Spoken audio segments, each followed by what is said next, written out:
podcasts you love. From people you trust. This is Twit.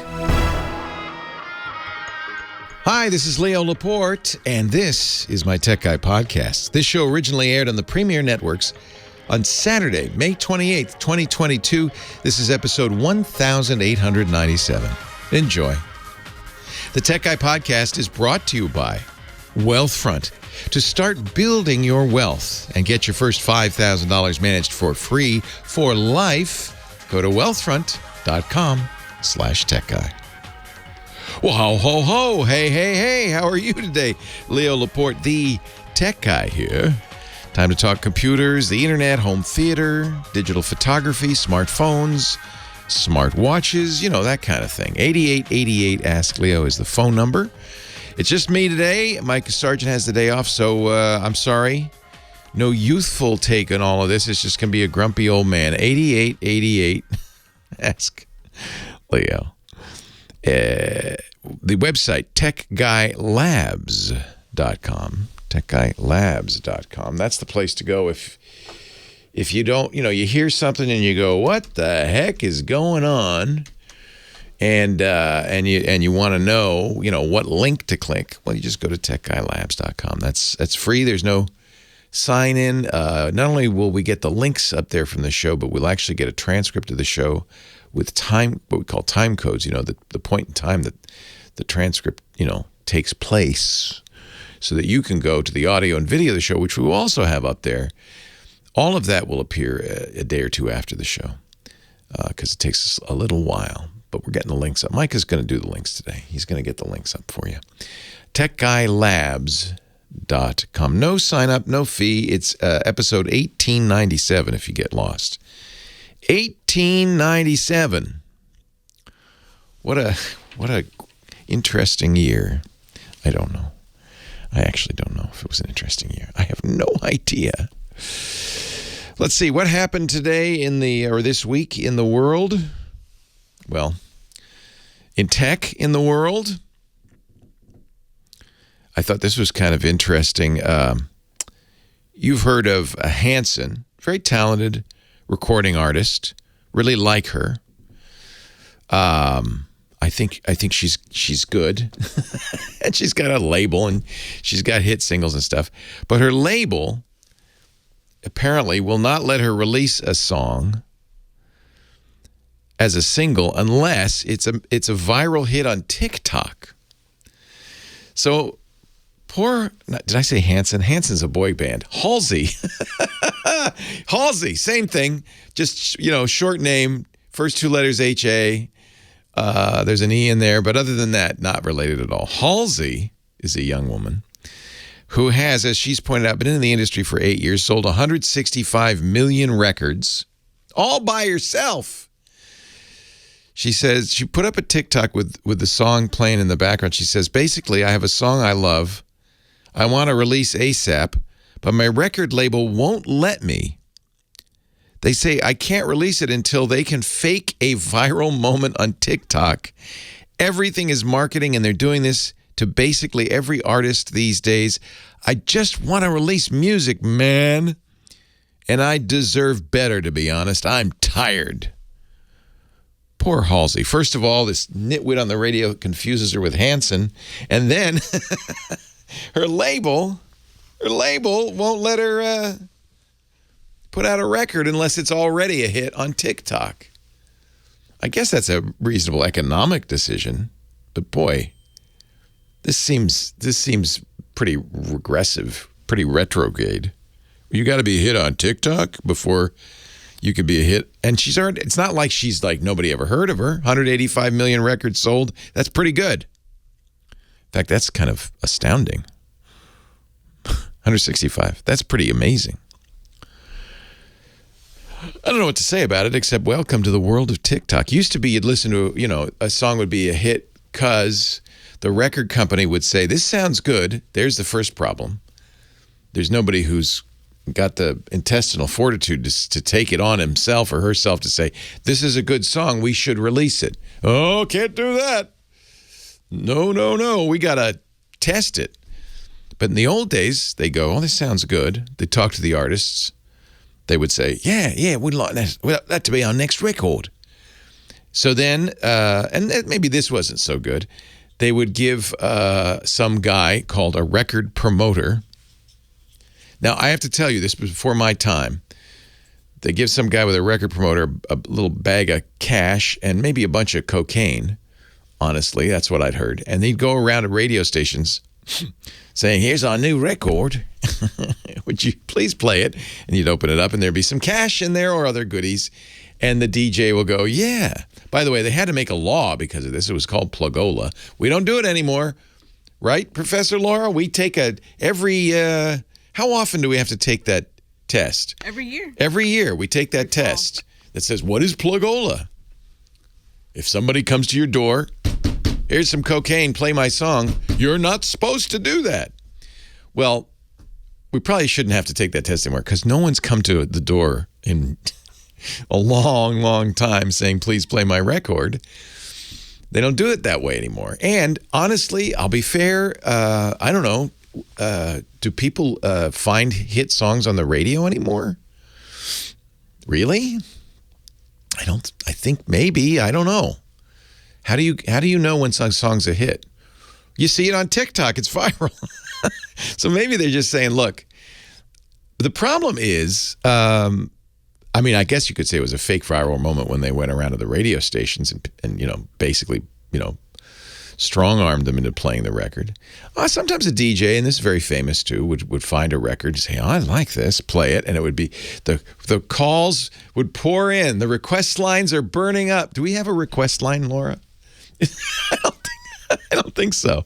The request lines are burning up, and then and the DJ would go, wow, that's a hit, and go to his boss and say, we got a hit here, and the boss would go to the record label, you got a hit here, and please bring these guys, what are they called? The Beatles? What kind of name is that? Bring them to the United States. That whole mechanism's gone, I think. Pretty much gone. So I guess you got to go to TikTok. Welcome to the world of baby names. It started with Google. All the good names are gone. So Google. Then TikTok. Twitter. Twitter at least is a real English word. DuckDuckGo. That's a privacy-forward search engine. You've heard of him? Well, not so fast. DuckDuckGo is a browser, too. They put that out recently. And, of course, everybody uses DuckDuckGo because they're private. So they think, oh, good, a browser that's private. Well, hold on. DuckDuckGo never mentioned this, but a security researcher, Zach Edwards, figured it out that DuckDuckGo's mobile browsers, which you may see on your phone, allow Microsoft sites to bypass the tracker blocking. LinkedIn and Bing both will know it's you. So DuckDuckGo said, well, yeah, okay, yeah. Yeah, didn't we mention that? No. Privacy browser. No, you didn't mention that. Gabriel Weinberg, the CEO and founder of DuckDuckGo, said, well, we block most third-party trackers. Unfortunately, our Microsoft search syndication agreement prevents us from doing more to Microsoft-owned properties. You could have said something. Oh, by the way, this special privacy-forward tracker blocker browser doesn't block Microsoft. Just let us know. That's all. They have now added a note to the App Store description. They got caught. Why is it they wait till they get caught? That's my only, Just tell us. It's okay.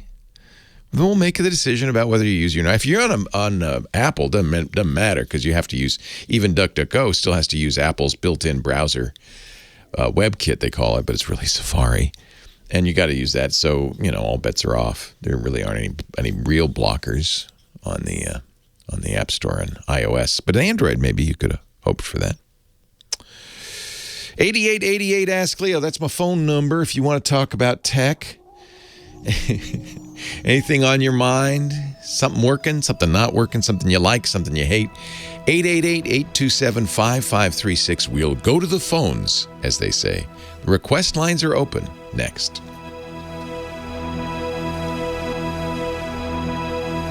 What in tarnation?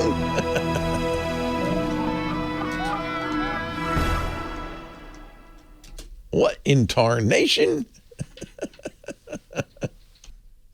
Last night my HRV was 64 milliseconds. That's below my baseline, so it's probably because I passed out. We tried to watch the new Apple show, Prehistoric World. It's a nature series about dinosaurs with David Attenborough, and then the baby dinosaur and all that. But I remembered now, this was 7 in the evening, that nature shows put me right out. Like, and then the mother raptor comes to feed. And I was just out. So maybe that's why my heart rate variability was so low.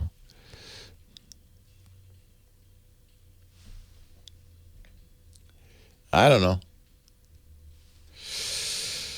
Do you think it's David Attenborough?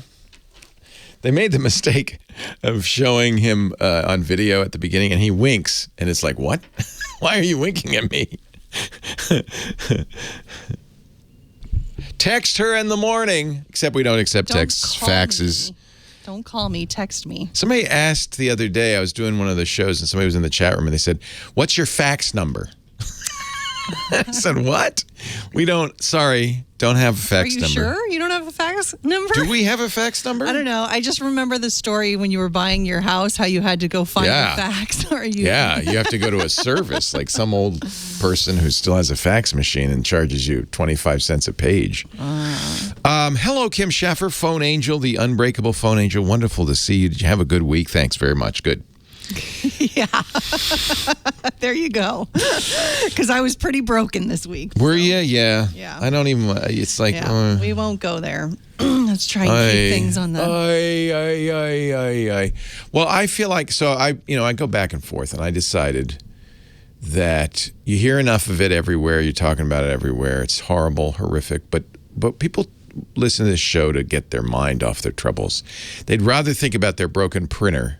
I guess this doesn't really get your minds off the troubles, does it? No, because broken printers suck too, just not as much. Not as much. There's something that we can deal with, sort of, If you have a broken printer, you're blessed. Yeah. These days, your printer's broken? Oh, count yourself lucky. Yeah. Oh, who should I? Sorry. Let's go to our hello, our favorite ball buster in the chat room. Can you say that? I don't know. I hope so. Okay. Professor Laura, who is the arbiter of all things, says, I've heard it on the morning shows. Commercials. Who do you think it is? I don't know. Who? Who was always trying to get you to Mike B. from Piscataway. Thank you, Kim. You're welcome. Hi, Mike B. from Piscataway, New Jersey. Hi, Leo. Kim, Mike, and I will talk later. Yeah, really. You should yell at her for that. No, you're good. You're just reminding me. Don't forget your commercials, Leo. I'm just doing my best. What's up in Mike B's world? So, not much, but lately I've been thinking about something.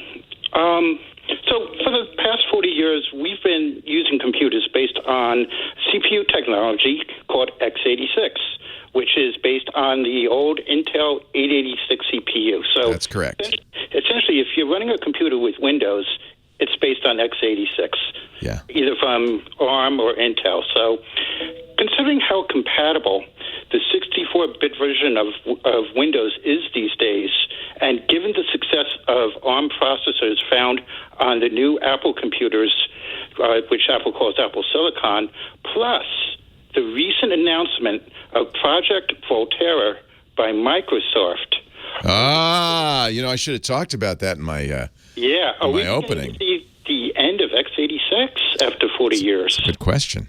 So Intel wanted to get rid of x80. You're completely right saying it was based on the 8086 processor, which was based on the 8088, which was in the original 1981 IBM PC. There have been some extensions, but basically not much has changed. And, that's the god of backward compatibility. We don't want to break anything. Intel was going to get away from it. They had they were trying to introduce a new architecture, and it failed. So it was called what was it called?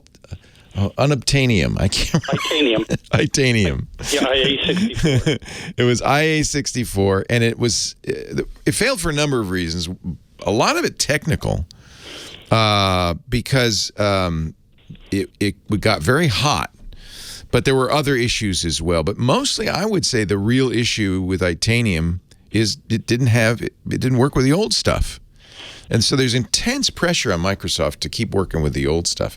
Meanwhile, Apple, which is pretty happy to say, yeah, too bad, get a new computer, has moved on. They weren't even x86 to begin with. They've moved on now 3 times. Mm-hmm. They started with the Motorola 68000 family, which actually was a very nice. When we're talking about this, and Mike knows this, but I'll tell everybody else. When we're talking about this, we're talking about what they call the architecture of the processor. It's really the fundamental commands you can give the processor, at a very low level. Very few people actually operate at that level. Most of the time you use a programming language that isn't translated into those commands. But the fundamental commands really determine what you can do, what the processor's good at, et cetera, et cetera, et cetera. And Intel has done a lot of things to make x86 faster with things like speculative execution, where they try to guess what you're going to do next. That actually has turned out to be problematic. They've added multiple cores. So in the first IBM PC, you had one processor. These days, you might have 10, 20, 32 processors, all doing the same thing, but at least splitting up the job. So they've done things to make it more sophisticated.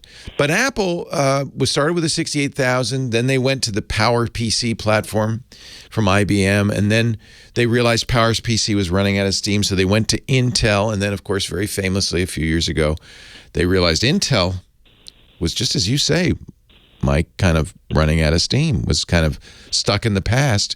So they said, we're going to go to this newer architecture that's called ARM. ARM was actually founded by Apple and a bunch of other companies many, many years ago. It's a different processor architecture. I don't want to get in the weeds of it, but it's a very different way of operating. And Apple's been really good as these transitions have happened from Motorola to IBM to Intel and now to ARM and its own chips. Apple's been really good at providing a compatibility layer, so software would kind of sort of still work. That was, their plan. Microsoft, on the other hand, is going, we'll just keep working with this x86 thing. You might say, what about AMD? x86. It's all x86 all the way down, except that Microsoft does have a version of Windows for ARM, Windows on ARM. I like to call it, whoa. Whoa. Windows on ARM, and they've just announced at the Build conference, which was this week, their developer conference, that they're going to offer a black box called Volterra. Kind of looks like a Mac Mini, and it's going to run Windows on ARM. It's not a very high-powered box, but it has some interesting... Actually, we don't know how high-powered because they didn't say anything about price, availability, or even which ARM chip they're going to use, but it's probably Qualcomm. But we don't know. It'd be funny if they used Apple's, but that's not going to happen. So Windows on ARM is really pretty weak right now. For instance, if you download and run Windows on ARM, you can even do it on your Apple M1 processor. Runs great. A Raspberry Pi. It runs great, but even the Microsoft apps that come with Windows, some of them don't work because they're x86. They haven't translated them, or we call it ported them over into ARM. And of course, most of the stuff you're used to won't work on ARM. You like Windows on ARM on a Mac, huh? It runs great on my Mac Studio. I'm very surprised how it runs better on my Mac Studio than Windows in a VM does. Isn't that hysterical? Intel, yeah. But do all the Microsoft like when I first tried it, Calculator wouldn't work. Everything works. Everything works now. Microsoft Access, which is known for its x386 processor calls. Their database. Runs flawlessly. I was shocked. I did not expect it to run. So they've made a lot of progress. So all of Office works now on it? The full suite. I could, if I put somebody in front of Windows, full screen on my Apple Silicon, I said, go ahead and use it. Yes, it's Windows 11, but that's... Well, and I should also point out, Windows 11. There is no official Windows on ARM version. It's still beta. True. You're running pre-release software, so that's good that it works. You would not know. Yeah, Microsoft's still putting energy into it. I guess the real question is, well, does this mean the future of all computing is ARM-based? And that's kind of an unknown. I don't know. That's a really interesting question. Intel has done a lot. You know, the most recent version of the Intel processors, the 12th generation processors, Intel's been paying attention to M1. Everybody in the marketplace has. That's why this Project Volterra exists. Microsoft's looking at M1 going, we're going to lose all our developers to Macs. So they're saying, what can we do? Intel has added what they call performance cores and high efficiency cores to their 12th generation processors. And in fact, it seems to have improved them quite a bit. I've ordered one. They just came out. I ordered a Dell. It should come any day now. I'll let you know. But the rumors are Intel is at least, they move glacially, but they're moving at least in response to M1. And maybe they're going to have something. So maybe x86 is what I'm saying. It has not run out of steam yet. It's hard to say. There's a lot of pressure. There's a lot of pressure to keep it going because all the developers who've written x86, it's not an easy thing to turn it into an ARM thing. I mean, there's stuff you got to do. It's kind of work. So I don't know. What do you think? Again, that's why I wanted your opinion, because if you ever watch the people on YouTube, they think this may be the death knell of x86. Remember, though, the people on YouTube, it's all about getting clicks and getting the algorithm to promote you. So everything you hear on YouTube is all about eyeballs, not about facts or real deep analysis. I don't know if it's clear. I think x86 has a lot of staying power. Intel's not going to let it go. They've even made noise, and they did license the ARM architecture, but they're not going to let it go. I think there's some steam left in the old engine. Leo Laporte, the tech guy. Thanks, Mike. Nice to talk to you. So everything works on your. I know you're. Oh, he hung up. Well, he's still listening. I know you're a fan of the x86. I mean, of the Windows on ARM on the Mac. I ran it, early on. I don't have much need. No, it's okay. I know you're here. I don't have much need to use Windows. I'm happy to say certainly not on my M1. Did you get an M1? Did you get the Studio Max or the Ultra? What'd you get, Mike? I'm very happy with my Max. I don't see Lisa's Ultra being a whole heck of a lot faster.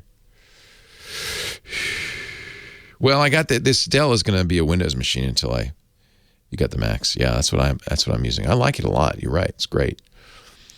I just don't feel a lot of reason to put. Well, I guess if you wanted to use Access.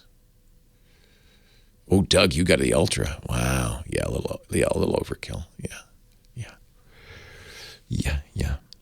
I think also Apple's huge lead now with M1 is not gonna last forever. Oh, there's Scott Wilkinson. Hello, Scott. Hello, Leo. I have a question to ask you.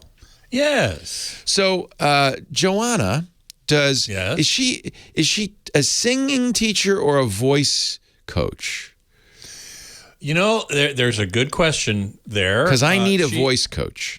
Oh, she is a voice coach. Okay, I want to hire her. Exactly what she is. So, okay. So this is how it came up. So my daughter has nodes. She went to an ENT. When she was in high school, they did Balkan singing. That really hurt her voice. And now that she's doing stand-up, but she's always been very talkative anyway, and she's got nodes. And so she's trying desperately to do voice rest, and she's going to end up going to a voice coach. But this is Joanna's specialty, actually. Well, and it may, and I'll refer to Joanna too, but it made me think, I've never done anything along those lines. And what I'm concerned about, I've not had any bad symptoms or anything. I don't have nodes, and I don't get hoarse, and I think I'm okay. But I also have no training, and I thought maybe it'd be time to pay attention to that, especially as I get older, because what I don't want, you hear it all the time, as people age, their voice gets thin. Oh, absolutely, and that's is that avoidable? Yes, it is. It is, but it's such a common problem. I want to keep using my. This is my only, frankly, my only ability. So I realize how foolish I have been, not taking this seriously over the last 40 years. So good. Sure. So email me with her, and I presume she does it over Skype or whatever, or Zoom. Oh, so yeah. I don't have. She doesn't have to be in person. Right. I mean, if she thought it'd be better to do somebody in person, I don't think it. Well, we're not that far away. We can. I'm not going to Santa Cruz. No. We'll drive up there. Although our son is in Santa Cruz right now for a wedding. Oh, no kidding. Yeah, cool. yeah, Michael. Good. Please send me her info and let her know that I. Touch with her, yeah. Because I would do. I would like to do regular. I need to learn. I need training. You know, I don't do vocal warm-ups or anything. I want to protect my voice, you know. Oh, yeah. Oh, man. That's so cool. I should have thought of this. I haven't been aware of this. So stupid of me. Abby, we drove down to San Francisco, and she made me, because I said, you can't talk, so she made me listen to her podcasts about vocal nodes and training and stuff. And then I started looking more, and I thought, I should be doing... Joanna has all... So I needed to learn all that Joanna will be stuff. able to help you. Absolutely. Yes, she good. does all that stuff. And I do want to keep my... I want to keep my voice as long as I can. I don't want to... Sure. And so she's going to tell me to smoke and drink scotch? No. Okay, just checking. That's how you get that deep, powerful, basso profundo. For a while. For a brief period, yes. Yes. It's time for our hipster, Mr. Scott Wilkinson. He of the wonderful laugh. Every week he joins us to talk home theater, flat screens, surround sound, all that jazz. I was watching last night. Apple TV launched this week a new show. It's a nature show called Prehistoric Planet. I've seen it on the Apple TV. I haven't watched it yet. Is it good? David Attenborough, the guy who did Planet Earth, narrates it. But it's it's CG. It's it's computer generated dinosaurs. Dinosaurs. Very realistic. You feel like the Tyrannosaurus Rex comes to feed its young, and it's like what? But then I realized I was watching it on our 4K OLED because it's HDR. It really looks gorgeous, as does BBC's Planet Earth 2 and all the other stuff designed. Oh, yeah. Planet Earth 2 is a great test material. Yeah. But I realized nature programming is the best. It puts me right out. If you're having trouble sleeping, just put on David Attenborough. We're sitting on the couch.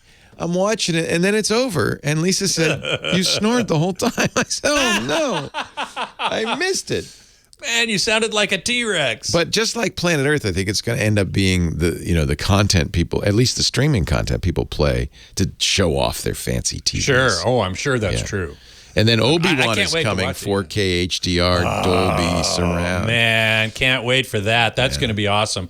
I got to tell you, the show that I've started to really get into, I just started watching on Paramount Plus, is Star Trek Strange New Worlds. Yeah. Is that, I watched the first one, and it reminds me so much of the old original Star Trek. Exactly. Yeah. It brought me back to the original Star Trek. Even better, they bring in so many of the characters from the original series. What cracks me up in their younger days is this is kind of a retro style because each show is self-contained. It has a beginning, middle, and end, and you're done. And we don't do that anymore. Every show, I know. Maybe not. Maybe network television sometimes does. But if you're watching shows on any other Hulu, Netflix, Peacock, whatever, they have these long story arcs. Better Call Saul. Yeah. Now I have to wait 6 weeks. Beginning. Yeah. If you don't watch it that's the other thing. If you don't watch it from the beginning, you have no idea what's going on. That's right. So I'm kind of fun to have a show that you could just watch one episode and go, "Yep, I'm done." Yeah, right. And it's really well done, and it looks great too. Yeah, the CG, because the old Star Trek, let's face it. Oh, man, the kitchen utensils used for sensors. Yeah. Salt shakers for medical scanners. They did the best they can, but, They could, yeah. No, this really looks great. And I just finished the second episode. There are 4 currently on Paramount Plus. They're adding one every Thursday. And I just got through the first 2, and the second one was just so sweet and wonderful, with music being a central element of the plot. So I was so happy about that. It's kind of fun at the beginning. I'm waiting to see, are they going to do Space, the Final Frontier? Yeah, they do. And they did. sort of. I mean, the music's a little Sort changed, of. but it's The music's a it's little different. I mean, callback. they borrow from the original Which is Alexander cool. Courage. Yeah. Which is cool. Yeah. And Nurse Chapel is there. Uhura is there as a cadet. Spock, of course. Lieutenant Kirk. Yes, Sam Kirk. It's his Jim brother. Kirk's father. Or father. It's his brother. No, it's his father. it's his No, brother. I think you're right. Because it's not too distant of a prequel. No, exactly. Exactly. Anyway, I don't. It's your, wonderful. Your segment isn't like what's new on TV. I mean, we could. True. We can certainly do that, but what I want. It's good to talk about stuff that will show off your nice new TV. Exactly. Yeah. And prehistoric. What is it called? Prehistoric Earth. Prehistoric Planet. Yeah. Planet. Yeah. Quite good. Very good. I'm looking forward to checking that out. That was kind of interesting. They ran that Monday through Friday, new episode every day this week, and now you can watch all 5 of them. But it was interesting. Yeah. Wow. Yeah. Well, what I wanted to talk about today was actually a really old problem that I'm amazed how many emails I get about this. People want to be able to do what you used to be able to do with an AV receiver, which is hook in an external equalizer. Oh, my. Remember that? Remember these? Yeah. Somebody would have a component stereo, your friend who was like an audiophile, and they would have a rack of things. And one of them would have these sliders. Right. And he said, don't touch that. That's exactly the right shape. The way I want it. That's how I want it. Exactly.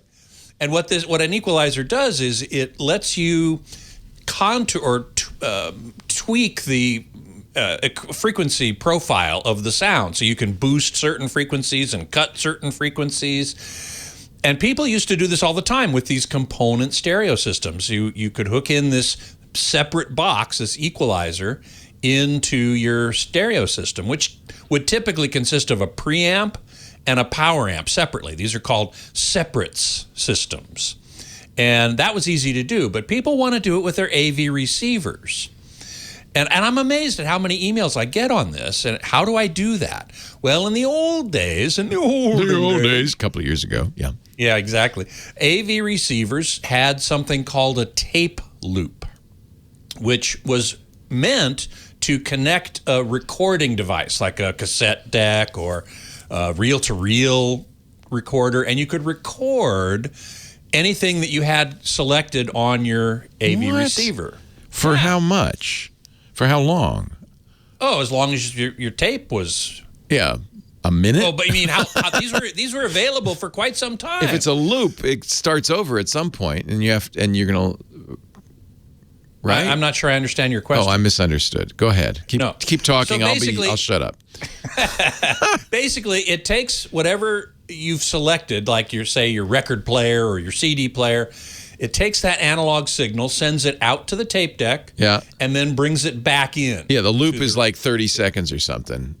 No, it's not. It doesn't have a time. It has nothing to do with it. It has nothing to do with time. Oh, it's just going through a tape machine. Yeah, I used to do that. Going through a tape machine and coming back in. Yeah. Okay. Why would you do that? Because you want to record. You're monitoring SLP. as while you're recording. You're here. You want to listen to it and record it. Okay. Correct. Now, instead of a tape machine, you could attach an EQ. I get where you're going. One of these EQ devices to that tape loop, which is no longer a tape loop. It's now an EQ loop. Right. And then you could tweak the frequencies that you wanted to tweak and get the sound the way you wanted it. Modern AV receivers don't have tape loops. It's all in software. Yeah. Right? Exactly. Yeah. Right. They don't have tape loops? You couldn't No. Oh, that's funny. No, they don't. Somebody must make a receiver with a... They do. You can still get this They might call it a pass-through is what was a more modern term. Well, right. And in some cases, in a few cases, you have what are called pre-outs. That is the preamp out from the receiver. Yeah. And in very rare cases, you have power amp inputs for all the channels. So that essentially forms a loop. Right. But the better solution, if you really want to do this, you're probably going to be listening to stereo music anyway, because these EQs are stereo. They're 2-channel typically. Yeah. And so you need to get a stereo receiver. And if you get most stereo receivers, of the few that there are still remaining, have this capability. The one that I found in doing some research for this was from a company called Outlaw Audio, which is an online sales company. They don't sell in stores, I don't think. It's all, you order Well, they're online. outlaws. You can't, yeah. They're outlaws. Yeah, exactly. Right. Anyway, their RR2160 stereo receiver has an external processor in and out. Nice. Which lets you do exactly this. If you have an external EQ, and I'm amazed Apparently at how many some people do. Yeah. That's hysterical. You can hook it up into this, and it works perfectly. All 5 of you now have a Old solution. school. That is very old school. Scott Wilkinson, he's at youtube.com/AVS Forum. Watch his podcast and join him every week here. Leo Laporte, the tech guy.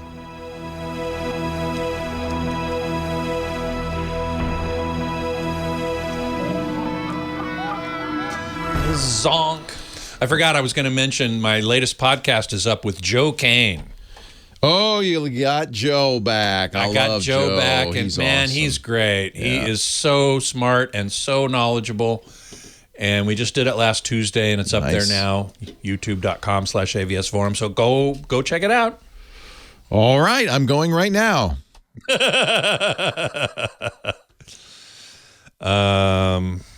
I'll remind you this again, but June 12th, I will not be here. I will be in Cleveland, Ohio, attending the wedding of Joanna's nephew. Nice. June 12th. All right, we'll make a note of that. Yeah, but I'll remind you again when the time comes. In fact, that Saturday, we will be celebrating the wedding of David and Faith with a lot of Joanna's family there, which I hardly ever get to see because they're all on the East Coast. Anyway, hello, everybody. So nice to see you all. Hey, UJ, thank you. Just watched the show with Joe Kane. Looking forward to part 2. That's going to come up later. We'll have a few other people on before that, but Joe's got so much to say. In fact, he and I went over what we were going to talk about a day or two before the show, and then at the show, we ended up not talking about any of that stuff because he had so much else to say. So it's going to be a lot of fun there. Let's see. Gumby says, I have a nice Technics SL1200 M3D turntable. Very nice. Nothing else. Want to listen to my vinyl? I would too if I had a turntable like that. I would also like to be able to listen to AM, FM, and stream Bluetooth audio, plug in a USB drive with MP3s and blah, blah, blah. Got any ideas? Well, I think this Outlaw Audio stereo, you probably want a stereo receiver. It sounds like what you really want to do is listen to music. And so I would recommend a stereo receiver. And the Outlaw, it's the RR2160 Mark II is the current version. Let me just, I had it pulled up. Yeah, 2160 Mark II, RR2160 Mark II. They call it a stereo retro receiver. Now, the only question is, does it have Bluetooth and USB? Let me just take a quick look at the back panel here. There's the front panel. I'm looking at the manual here. It's got Ethernet. It does have a USB port. Oh, USB play and upgrader. Oh, that's interesting.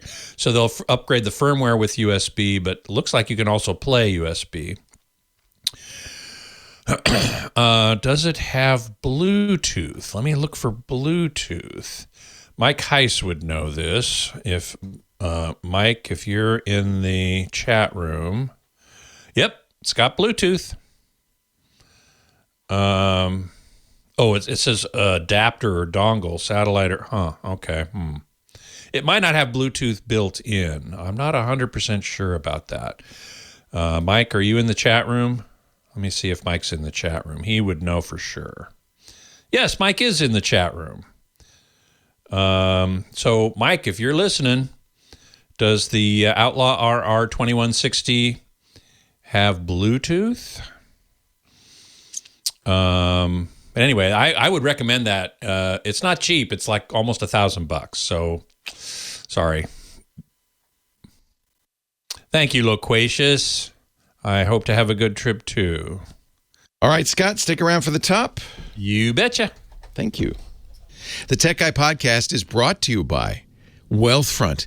Playing the stock market, day trading, the thrill of risking it all, like casino, gambling, and street food, is best enjoyed in moderation. If you want to build your wealth, there is a smart way to do it. A place like Wealthfront is the right way to build your wealth long term.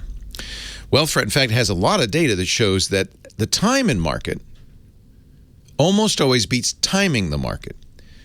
And I've been trying to explain this to my kids. You know, when you're young, you think, oh, I could buy some Dogecoin. Now look at all these people making money. Here's the problem. You got to know when to hold them, and you got to know when to fold them. And it's unknown. When do you buy a stock? When do you sell a stock? Well, if you're smart or lucky, more like, you buy it when it's low and you sell it when it's high. But it feels to me pretty random. The market's ups and downs, and boy, do they go up and down.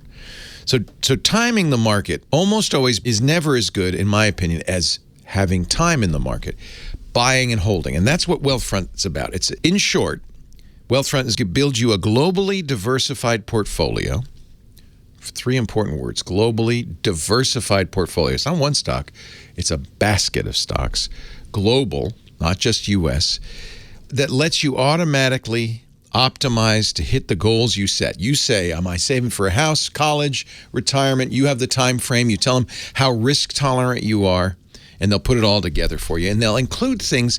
Well, for instance, they invented the software that does tax loss harvesting, which means when the market's down, you save money on your taxes. So it offsets that a little bit. There's some new stuff with Wealthfront that I think is great, because people say, well, I want to have some say. So you can personalize your portfolio with a selection of funds, but they're all picked by Wealthfront's financial experts. So you can include, my daughter loves this, social responsibility funds, clean energy funds. Yeah, she wants to scratch that crypto itch. They have cryptocurrency. They have cannabis. They have a variety of funds. If you feel like, I want to invest in that a little bit, you can tailor it. It has done so well for so many people. They are now trusted with $27 billion in assets. 500,000 people have used Wealthfront to build their wealth. Investopedia even named them the best robo-advisor for 2022. And we're not even halfway through the year yet. So, very simple to start building your wealth. And by the way, we arranged this so that, you can try it. We got your first $5,000 managed free for life, okay? Wealthfront.com/techguy. So it's a way you could just dip your toe in if you want to try it. WEALTH, wealth, that's what you're building, front, because they're in the front of the line. Wealthfront.com/techguy. Start building your wealth. It's the right thing to do. Wealthfront.com/techguy. Get started today. You'll love the app too, by the way. If you like apps, it's a great thing to look at. Wealthfront. Thank you, Wealthfront, for supporting the Tech Guy Show. I bless the rains down in Africa. Leo Laporte, the tech guy, 8888 Ask Leo. That is a very distinctive song opener. That and Tainted Love.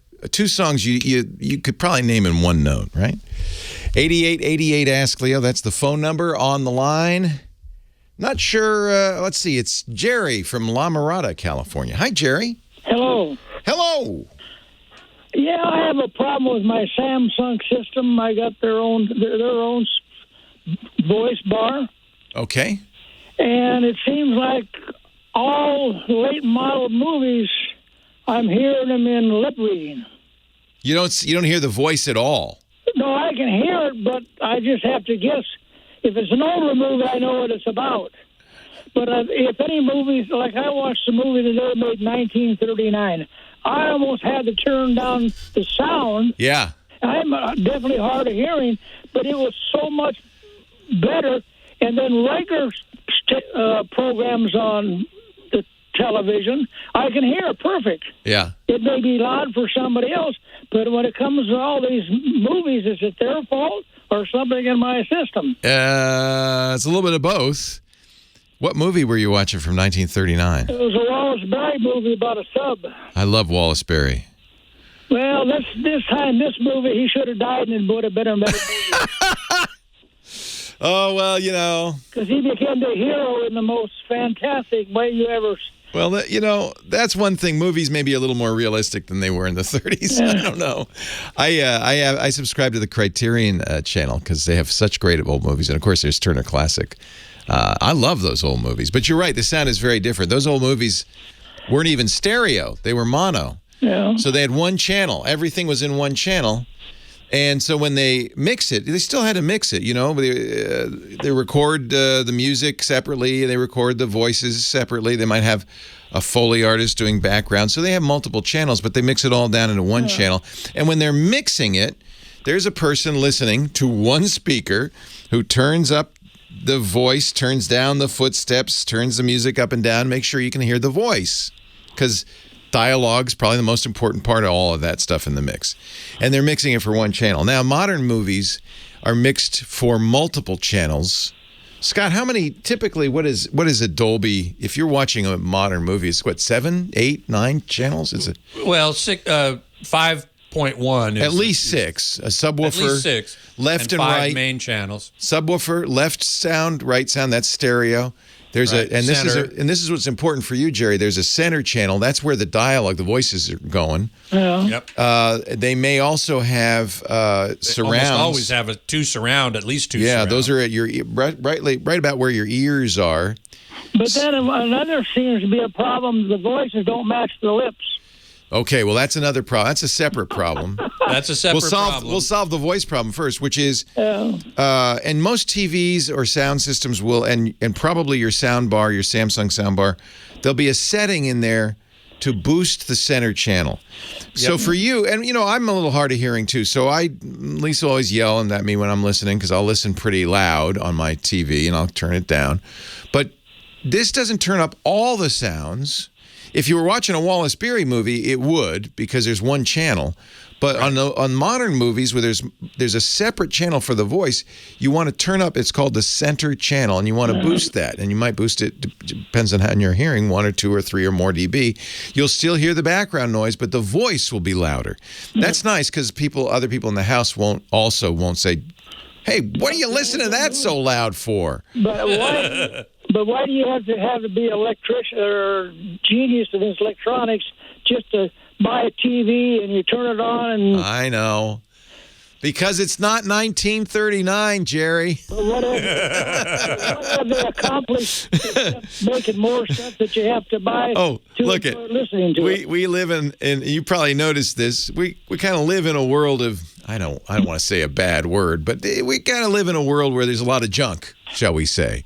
But it's all junked up. You was talking to some guy about music. He listens to it. Now, if you want beautiful music, you buy a Gerard record changer and you buy a Harman Kardon receipt setup, and you get list of beautiful music. And now we're in 1979. So good job. Right. We've 40 years later. So unfortunately, you don't have. If you're going to do a sound bar, this is a very, that thing's a computer. It's all sorts of stuff going on in there. There will be a setting on there. Sometimes they call it voice clarity. Same thing. There will be a setting to improve the center channel for you. So that's the first thing you're going to do. Now, lip sync, that's a whole other problem. And that's actually kind of complicated. The TV, though, will look in your TV menu. And there'll be a setting. One thing that's also a problem in this modern day and age of junk, is nobody calls anything the same. That's right. So it's the center channel, but no, we can't call it that. Marketing says it's voice clarity. And, I want to improve. I want to fix the lip sync. Oh, no, marketing says we can't call it that. So they make up some name that I don't know what it is because it's different for every manufacturer. I don't know what is audio video delay or but the reason that happens, we've talked about this before, it's very common now, is that it takes you more time to everything's compressed when it gets to you. They have to decompress it to show it. It takes you much more time to decompress video than audio. So audio is always there sooner. So what you're really going to be doing is slowing down the audio. And sometimes it's by seconds. Usually it's by frames. You just nudge milliseconds. it. Milliseconds, yeah. But you just nudge it until you get to the match. Here's the other problem. There's no one setting. So that Wallace Beery movie's probably going to be perfect no matter what. And so if you nudge it over to the left, now suddenly Wallace Beery's behind. So while other things are in sync. Yeah. So it's really annoying. Yeah, it really is. I agree. Yeah, and I get this call a lot. And Jerry, I'm sorry. I love any sub movie. What's your favorite sub movie, Jerry? Well, I don't know. I like Hunt for Red October. I've watched Casino. Casino's a great movie. That's a modern movie. Yeah. Do you like Hunt for Red October? Because to me, that's the best one. But I can hear that one. I can hear everything else on TV. Yeah, it's the more modern stuff is what it is. Well, I don't know how modern some of these movies are because I don't go to movies much. But so there was an article at /film.com, and I'll put a link in the show notes to this, explaining the many reasons this happens. And some of it is what we just described, which is this issue of it's mixed for a movie theater with many, many speakers. But some of it also is the fault of the movie maker. The person who's in charge of recording the dialogue, the sound recordist, is not often the high person on the totem pole. So a lot of directors, Robert Altman started this trend. Many directors want the audio to sound more natural. So when people mumble, a lot of actors want to be naturalistic. They mumble. It's the sound recorder's job to say, oh, wait, hold on. We couldn't hear him in that take. And then the director should say, oh, yeah, we better. No, all the director says, we'll fix it in post. Moving on. And so it's up to then the people at the end of the chain to say, well, how are we going to get this voice out of here? Sometimes they do it, sometimes they don't. Sometimes the director says, you will not fix this. Robert Altman started this trend with McCabe and Mrs. Miller. You want to watch, Jerry, you want to watch a great movie that you cannot understand the dialogue. MASH, he did MASH as well. That was very famous. Radar O'Reilly talking under his voice while Hawkeye's saying something, and there's 14 different voice channels going on at once, and it's because they wanted to sound like real life. But Christopher Nolan's that way too. Nolan is the latest offender. Yeah, all of his stuff is that way. So Jerry, you're not alone. I'm sorry. Run silent, run deep. That's good. Got to vote for Operation Petticoat. Okay, no. Leo Laporte, the tech guy. No. Not going to do that one.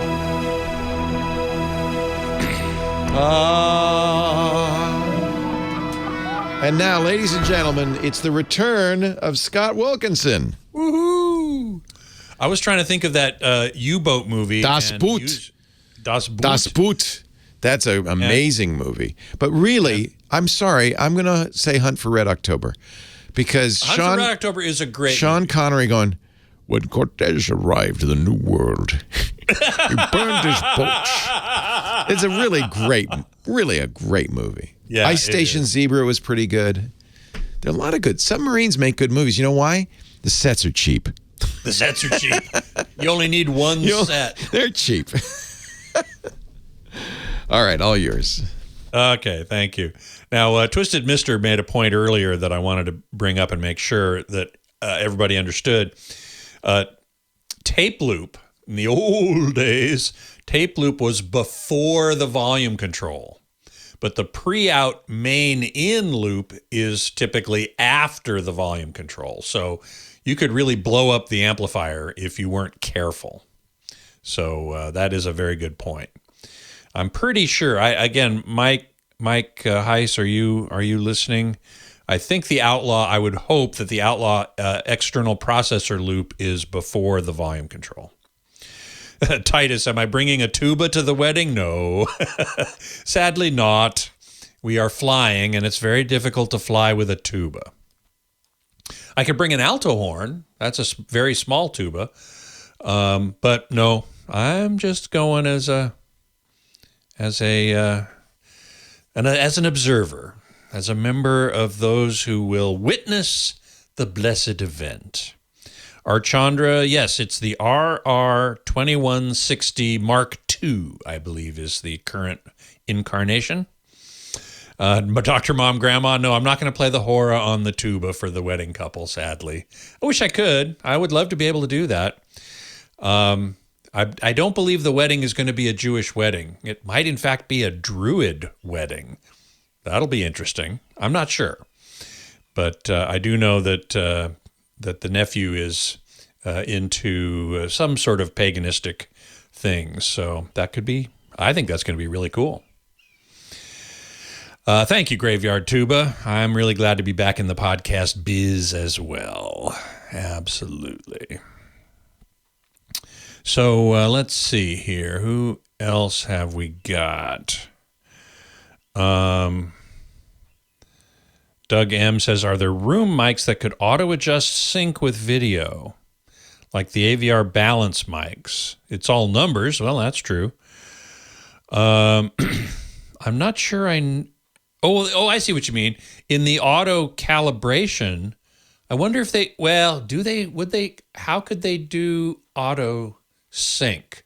That's a very good question. Somehow the system would have to be aware of a video impulse, a video like a flash of light that's coincident with a click. And you have time code. I mean, you could make sure that the audio and video time code coincided. Well, that's true, but does the AV receiver No, generate it doesn't see the code? time code. It doesn't see it. Yeah. See, so you'd have to send it down the line. Yeah, exactly.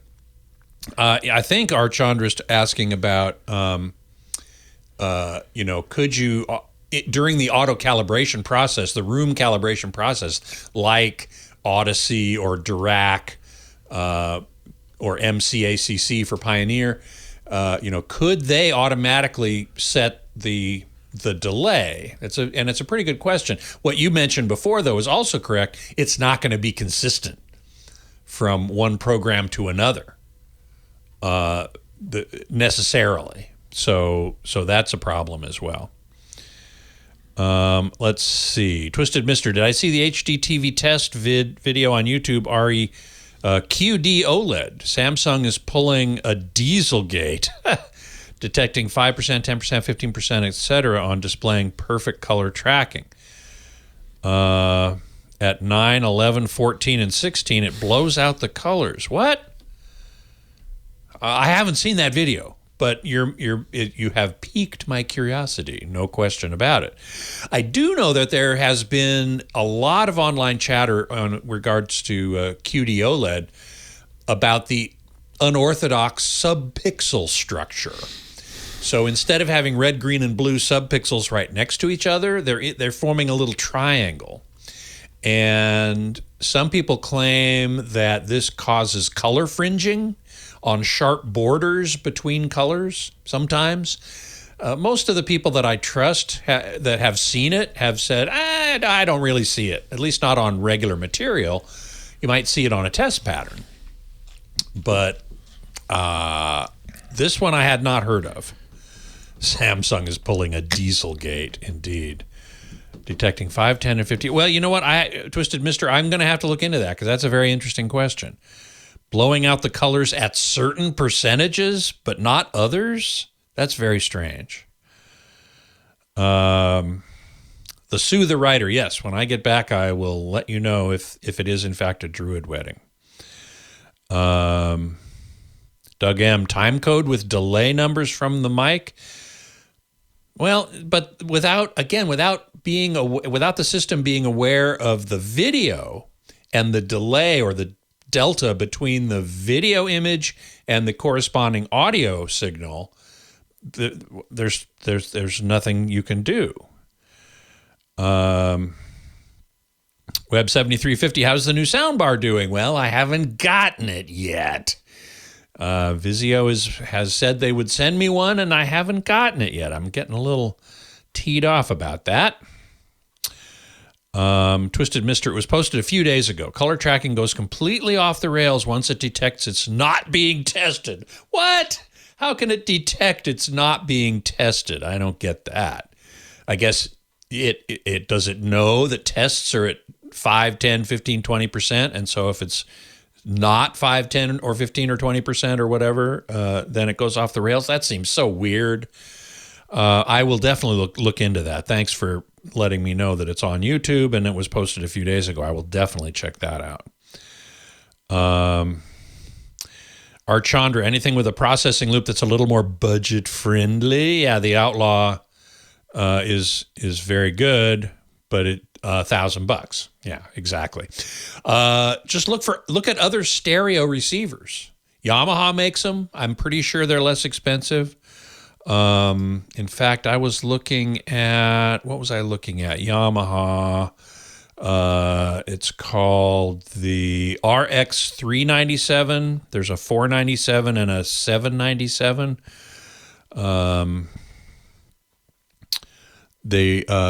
So look at other stereo receivers, and they would be more likely to have a tape loop or an effects processor loop, although I think Outlaw may be the only one that does that.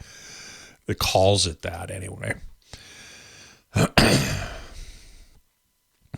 Loquacious, yes, I will certainly take some photos there at the wedding.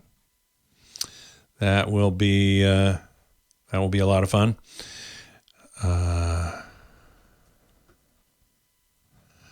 Let's see. Beatmaster says the frequent use of ADR, automatic dialogue replacement, will prevent actual good lip sync. Well, that is true. It's very hard to actually get automatic dialogue replacement, is also called looping, interestingly. It's where the actor goes into the studio after the shot, watches the video, and replaces their dialogue in the studio after the fact, and they try to match up their lips with what they actually said on set when they were shot with video. They try to match it up perfectly, but that's really hard to do. I think we're probably getting to the point here. We're about to start. Oh, there's another possible question on the line for me, says Kim. I'll stick around. Well, hey, how are you today? Leo Laporte here, the tech guy. Time to talk computers, the internet, home theater, digital photography, smartphones, smartwatches, all that jazz. 8888 Ask Leo. That's the phone number, 888-827-5536. Toll free from anywhere in the U.S. or Canada. Show notes are at techguylabs.com. I'll put the link to the article, good article, I thought, on slashfilm.com. Here's why movie dialogue has gotten more difficult to understand, and it's a bunch of reasons, and 3 things you can do to make it better. It's the acting, it's the director, sound isn't respected on sets, there's a technology issue, there's a few good reasons. It's mixed for cinemas or streaming, and there's lots of things that can go wrong, obviously. 8888 Ask Leo, the phone number. Back to the phones we go. On the line, Marilyn in Los Angeles. I think Scott is stuck around because, Marilyn, you want to know about sound bars. Yeah, I have the last Samsung plasma TV, and don't now. Wait a minute. I have to excuse me, Marilyn. I'm sorry. I have to spank. Sorry. I have to spank. You have to spank. Do not laugh at her. Hey, I'm glad you still have a plasma. No, TV. yeah, really. Plasma TVs are great. We have one too. We kept it for that because I like plasma. So do I. Yeah. So do I. So we're not laughing, Marilyn. Not at you, just, yay, plasma's still around. So what can we do to help you with your nice old TV? Literally the last one in L.A. Wow. It's a 5350, and the sound has always been mushy. Soft. Well, that's because you're using the sound from the TV. Right. Yeah. It's on clear voice. I don't know why... maybe Scott does. Companies still put speakers in their TVs because they... Oh, yeah. They want you to be able to take the TV out of the box, plug it in. Right. And they know people would call up and say, well, I can't hear anything. But they never really intended for you to use those speakers. They're terrible. They're so crappy. Well, the sound is fine on my Samsung Smart TV, but not on the plasma. Really? So it's kind of muddy. All right. Yeah, and that's the other problem is that, different TVs some TVs have better sound than others. Right. you know, they never, I think they don't expect people, especially with higher end TVs like plasma, they don't really expect them to be using those speakers. They think you're going to probably go out and, you know, buy a sound bar at the very least. Well, I have a space issue, so I'm looking for just a simple sound bar. It doesn't have to be high fidelity for, you know, surround sound or any of that. I think even a $100 soundbar will sound much better than your TV. Absolutely. Totally agree. Now, some of them require different connectors. Well, the best way to do it, in my opinion, Scott, I'll let you express your opinion. In my opinion, if your TV, and I think your Samsung does, has an optical out, all the modern soundbars come with optical in. Correct. That's, I think, the best way to connect it. It's just one thin wire. It's just a little fiber optic wire that goes from the TV to the speaker. Otherwise, you can take the HDMI cable and plug it into the soundbar. That's another way to do it. Which do you prefer, Scott? Do you have an opinion? Well, HDMI is generally better, but it depends. This old plasma probably doesn't have HDMI ARC, so that's not going to work. Do you have just one device plugged into this TV, or is it going through an AV? No, it's not going through an AV receiver. No, it's through a Frontier box. You get a cable box going into it, like most people do. You don't need an audio return channel unless it's a smart TV, which this Samsung is not. Correct. So all you need to do is you need two HDMI cables, one going from the Frontier box to the soundbar, and then from the soundbar out to the TV. And the soundbar will come with a cable, I would imagine. Typically. Yeah. If it comes with optical, that's fine too. It really doesn't matter in this case. It supports 5.1 Dolby digital. Nice. 80 watts minimum. Nice. So which soundbar should she get? What's your budget first, Marilyn? What too inexpensive, what does that mean to you? Yeah. 100 or less would be good. I think there's some choices. There are, absolutely. Vizio? Vizio's my first go-to for inexpensive soundbars, absolutely. And they make a wide range. If you can, I would get one with a subwoofer because low frequencies are a very nice thing to have, especially with movies. Anything from Vizio. Monoprice is another one. I have the Monoprice SB300. They're web only, monoprice.com. That's one of the reasons they're cheap. Right. But I have an SB300 that I really like. Doesn't have a subwoofer, but I'm going to guess Marilyn, not having had a subwoofer all this time, doesn't need a subwoofer. Probably not. Yeah. So and I'm not going into stores anyway. So yeah. You can get Vizio online, absolutely. They have soundbars as low as $70. But actually, they have a soundbar with a subwoofer for $180. Amazingly enough, yeah. So I agree. The Star Trek is wonderful. Very good, very good. Did you watch the original, Marilyn? Are you an original Trekker? All of them. Original Trekker, all of them. All of them. The Trouble with Tribbles. Oh, I love that. That's a classic, isn't it? Yeah. Who doesn't love Tribbles? Really? So, yeah, Monoprice has some very good deals, and they support the Dolby Surround, the 5.1 that your TV is putting out. The only thing I would say is optical or HDMI do not do Bluetooth. Some of these support Bluetooth. Yeah, no. That's a bad idea. Right. You want an actual wire. Cable. Yeah. Some physical connection.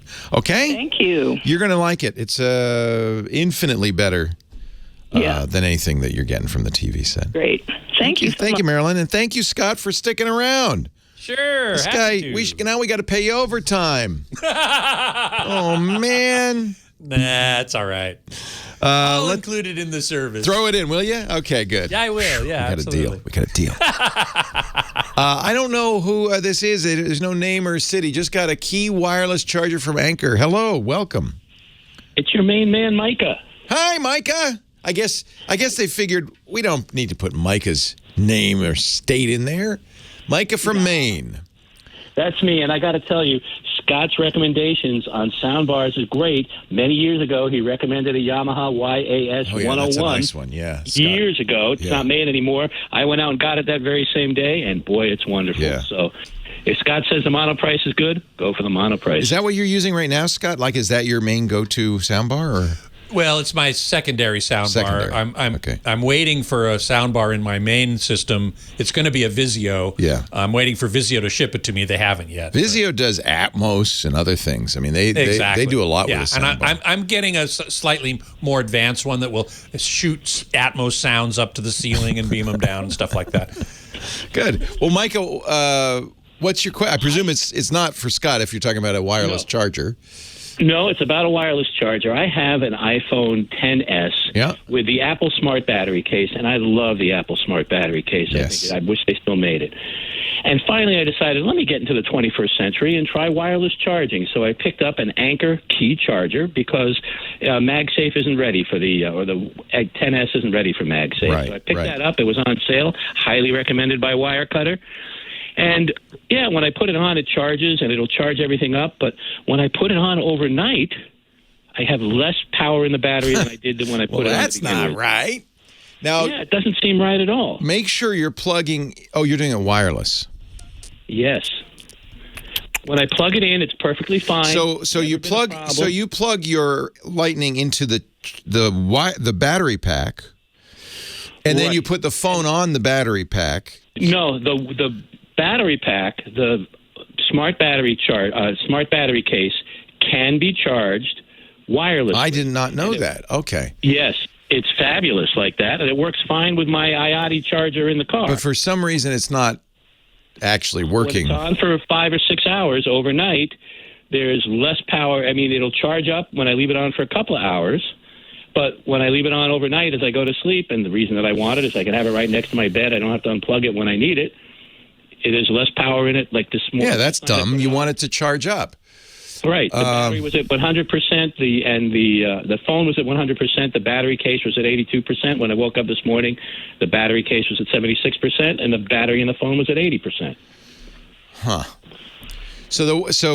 It is a little weird the way these work. When you plug it in wired, you plug in the case, not the phone. Right, and the case charges. First the phone charges, and then the case Exactly. charges. And so there's some circuitry, there's a conversation going on between the iPhone and the case, and it's after you, Alphonse. No, after you. So I'm wondering if wireless doesn't work quite that way. I've never heard of this, but then I didn't even know that the Apple case could charge wirelessly. So I'm not sure what's going on. I don't know. That's an interesting issue. No, I've only had it for a couple of days, and I'm going to troubleshoot tonight. Tonight I'm going to take it out. Make sure it's on and you see the light come on the phone saying I'm charging. Yeah. It does. Absolutely does. Both the light on the phone and the light on the charger comes on. I'm puzzled. And tonight what I'm going to do in troubleshooting is I'm going to take the phone out of the case, put the phone on the charging stand by itself. And it should work. Yeah, that'll work just fine, I would think. And then tomorrow night I'll try that and put just the battery case. Just try the case alone. Yeah. And see if they charge individually. And because if that's what happens, then we know for sure it's something going on internally, and it's an Apple glitch. And there are a lot of little glitches with Apple that they don't tell us. They are. And charging especially, by the way, Samsung as well, they do a lot of stuff in software around charging to protect the battery. And so there may be, you're right, it's a bug. It's not supposed to happen this way. But I'll tell you what, if somebody's listening, I know you will listen, Micah, because you're loyal that way. But if somebody's listening and knows or has had this happen, call us or chat, irc.twit.tv or 8888 Ask Leo, and maybe we can find an answer. And I'll keep my eye peeled, too. This is new to me. I haven't heard about this. I appreciate that, Leo. Thank you, Micah. One of your listeners will know. Thank you so much. All right. That's part of the service we provide on the Tech Guy Show.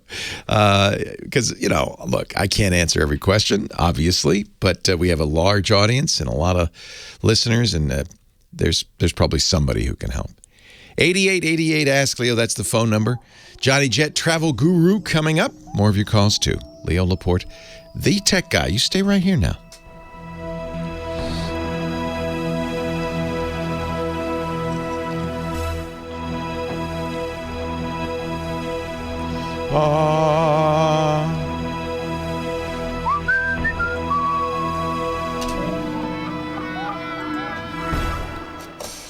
Oh, I should. It's International Hamburger Day today, isn't it? I should be Traegering something.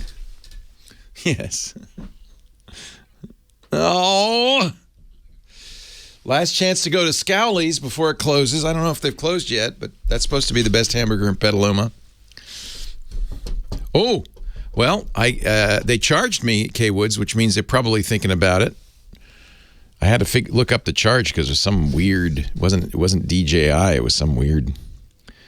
Where did I order it? Did I order it from DJI? I must have, right? I have to look at my. Boy, that drone that I got, the selfie drone, that was a terrible waste of money. We have a lot of light here. No, it wasn't my complaint was not the lack of flying. It was the lack of image. Here, I'll show you the image quality wasn't great. I have some of these, where did I put the images? Oh, shoot, I thought I downloaded them. It's the image quality that's the problem. This is probably not the best example of image quality, at least not at the beginning, but at the end you'll see. And this is with good studio lighting, right? So it should be okay. See how washed out? So that's one. Let's see. Yeah, that's why I bought them both. But you know that the DJI Micro is going to, or Mini or whatever is going to be the best.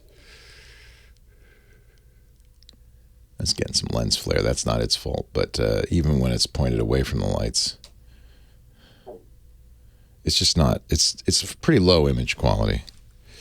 Somebody asked me, and I posted this on the forums. It's pretty potato, if you ask me. Oh, there's Lisa with a Dodge Challenger cruising. These are all from American Graffiti days. For some reason, people like to fix up Bel Airs. I don't know why. There are a lot of Bel Airs. There's the police car that they mess up every American Graffiti day. Petaluma Police.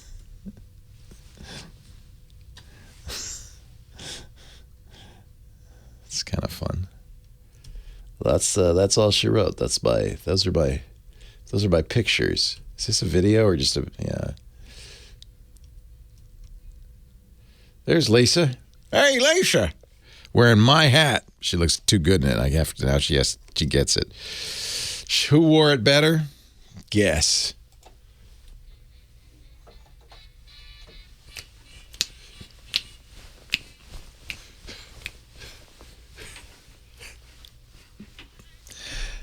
I don't know why. This song always makes me want to do the Carlton.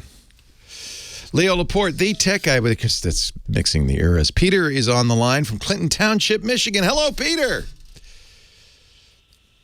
Hello. Peter, are you muted? Whenever it's like really quiet like this, I know that accidentally the mute button got pushed. Unmute. You're playing. Oh, I know why you're playing that.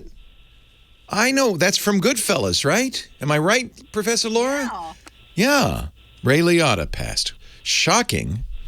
Way too young. What a great actor. And if you haven't seen Goodfellas, great movie. There we go. Are you there, Peter? Ah! That was a good. Did I scare you? Yeah. Can you hear me? Yeah, I hear you great. Go ahead. Okay. Hey, I'm the guy who gave you my mom's spaghetti sauce. Oh, I still use it. I love it. Thank you, Peter. Hey, no problem. Hey, question for you. I'm going to Italy in September. Oh, mamma mia. Mamma mia. Mamma mia. I love Italy. And, good time of year to go, too. I have two questions. One, I want to take a brand new phone. But what phone should I take? I want to take pictures with it. In my opinion, and you asked, so I guess that's appropriate. Please. I would bring a Google Pixel phone. Okay. Excellent cameras, but I would get it from Google fi.google.com as the phone company, because you pay for it, and it doesn't matter if you're here or in Italy. It's the same price. Really? Yeah. So Google Fi, okay, and I got to order it from the Google store. Yeah, get it from the Google store. They have a variety of phones, but the Pixels are probably the best cameras aside from maybe the iPhone. And I think they compete well with the iPhone. So if you go to fi.google.com and shop, you can also probably order, although it won't be out till after you go, I think. The Pixel 6a, but if you want to save money, the 5a is still a very good camera, $449, and you'll get the Fi. Now, Fi is cool. If you look at the various ways you could pay for Fi, I do kind of the original Fi plan, which was I think it's $20 a month for unlimited voice and text, and then $10 a gigabyte. And it's the same in Europe as it is here, or it's the same around the world. But they have other plans now which are very good. If you don't need to do tethering, for instance, you could save even more. So I think that the for international travel, I think Google Fi is really the great. Now, for your home purposes, it is what Fi does is kind of interesting. They work on T-Mobile, U.S. Cellular, Wi-Fi. Used to be Sprint as well, but now that T-Mobile and Sprint are merged, I think it's just T-Mobile. And so it'll pick the best signal, and it'll work on that. I love them. My question, I don't need an international card then. No, you don't need anything. So look at the plans. There's Simply Unlimited, Unlimited Plus, and Flexible. Flexible is the original one. It's the one I have, $20 and then $10 a gigabyte. By the way, the more phones you get from them, the price goes down for each subsequent phone. $50 for Simply Unlimited, which is unlimited calls, texts, and data, and a little bit of hotspot tethering. I think when you travel, you might want hotspot, because then if you bring a computer or an iPad or whatever, you can still take advantage of that good deal. I'm not bringing that, so that's okay. Yeah. I think, and it's got, you know what? It's such a good camera. Some years ago, we went to Machu Picchu, the famous Incan ruins, in Peru. Yep. Hard to get there. Took a train, took a plane. It was complicated. Even though I knew I was going to be traveling, I brought all this camera equipment. I brought a 360-degree camera. I brought all this stuff. The best picture I took of Machu Picchu was with my Pixel phone. So honestly, it's a great, if you don't want to carry a lot of camera gear, you're set. And even the 5A is great if you get, of course, the Pixel 6 Pro, which is the most recent one. I got it right here. That's an even better camera. But now we're going $800, $900. Now we're going to expensive territory. What do I do with plugging in for power? Because I know Type C. It's Type C powered. Like anything else in Europe, it'll work with. The only thing to ever worry about with Europe is the voltage, because the voltage is higher. It's not 110, it's 220 to 240, depending on the country. So you're going to want to make sure, and the Google phone works fine with 220, but you're going to have to get an adapter for Italy, and they have, funny looking, but you'll probably get a bunch of those. Those are cheap, and they just go on your regular plugs. Right. And then you plug it into the wall. But always look before you do that, and I learned this lesson. We were in Venice, staying in a beautiful hotel, 500-year-old monastery. Plugged it in, the whole floor went out. Oh, no. Because I didn't check first, and it was a 110 device. It wasn't geared to go with a 220. So, yeah, that's the only thing. Make sure, big ones will be like curling irons, hair dryers, things like that may not work with 220. Right. Oh, my God, Leo, you've been a big help. Oh, I'm so jealous. Put Sims and stuff like that. I don't want to do it. I just want to get a brand new phone. This is the way to do it. I'm good to go. Great way to do it. Hey, have a great trip. Bon voyage! Bon voyage! Leo Laporte, the tech guy.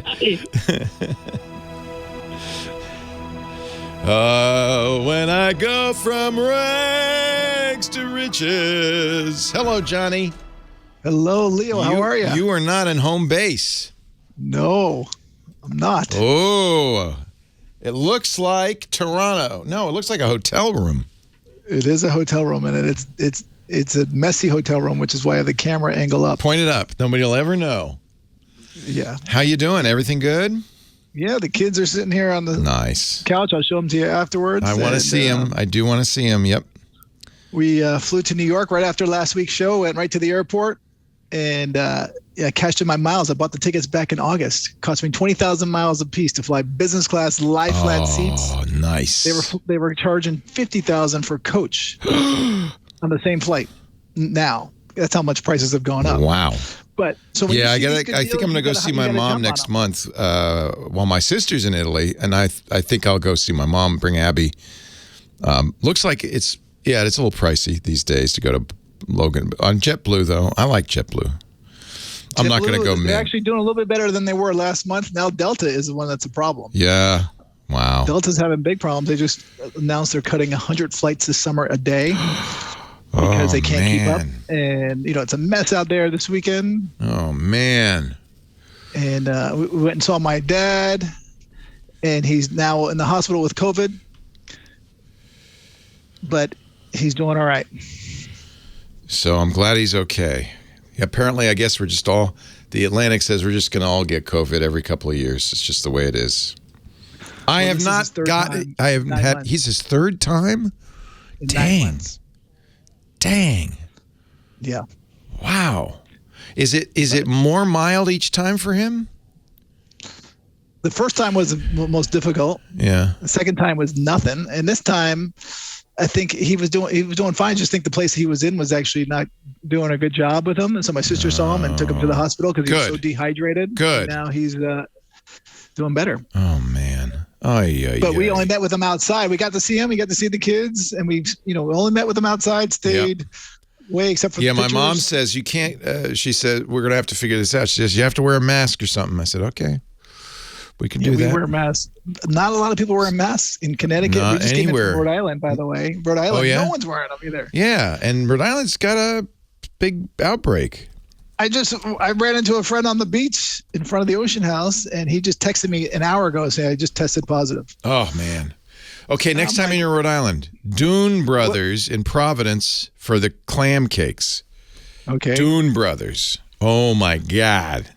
Oh, my God. By Dell's truck, Dell's Instant Lemonade. I love it. Yeah. They have watermelon flavor, too. I grew up with that. Did they have watermelon back then, too? Or is it just No, lemon and only lemon. Yeah, frozen lemonade. Watermelon as well. That's the flavor of Rhode Island. Yes, I saw a truck and I did like a U-turn. I love Dell's. I said, you guys got to try this stuff. Oh, it's so good. It really is. Oh man. And little bits of lemon in there. It's so good. It's so good. It really is. I don't know why they don't sell it. They do. Nationwide. You can. Well, I don't know nationwide, but you can buy it now. In California. Yeah, you can buy it now. Tell your grocer. We want Dell's. But I got a great hotel for you in Watch Hill, by the way. Actually, in Westerly. I need a hotel to stay in because Abby and I are going to go out late June to visit my mom. And I was going to stay in Providence. I was just going to stay in town at the Graduate or somewhere, but no. Well, I mean, I don't blame you. You say the Wickety-Wah Inn? No, Weekapog. Weekapog Inn or the Ocean House, obviously. Okay. Yeah, I'd love to stay there, but when I go with Lisa, I'm going to the Ocean House. Oh, it's time. I didn't even... Here I'm having so much fun talking to you. And I didn't realize the post office theme was coming up.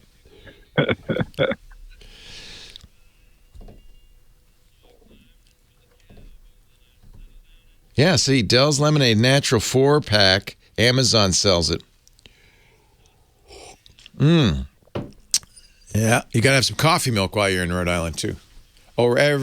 He's been everywhere, man. He's been everywhere. He's Johnny Jet, our traveling guy. Helps you travel better with technology. I have to tell you, for the last couple of years, Johnny has been getting sadder and sadder and sadder because he's been stuck at home, even though he lives on the beach in beautiful downtown Huntington. Which beach? Manhattan Beach. It's not a bad place to be stuck, but you miss the road, and you're on the road. Look at this. I am on the road. Where after are last you, Johnny? week. I'm in Connecticut, but I flew to New York, and then I flew to then drove to Rhode Island. You went to my old stomping grounds.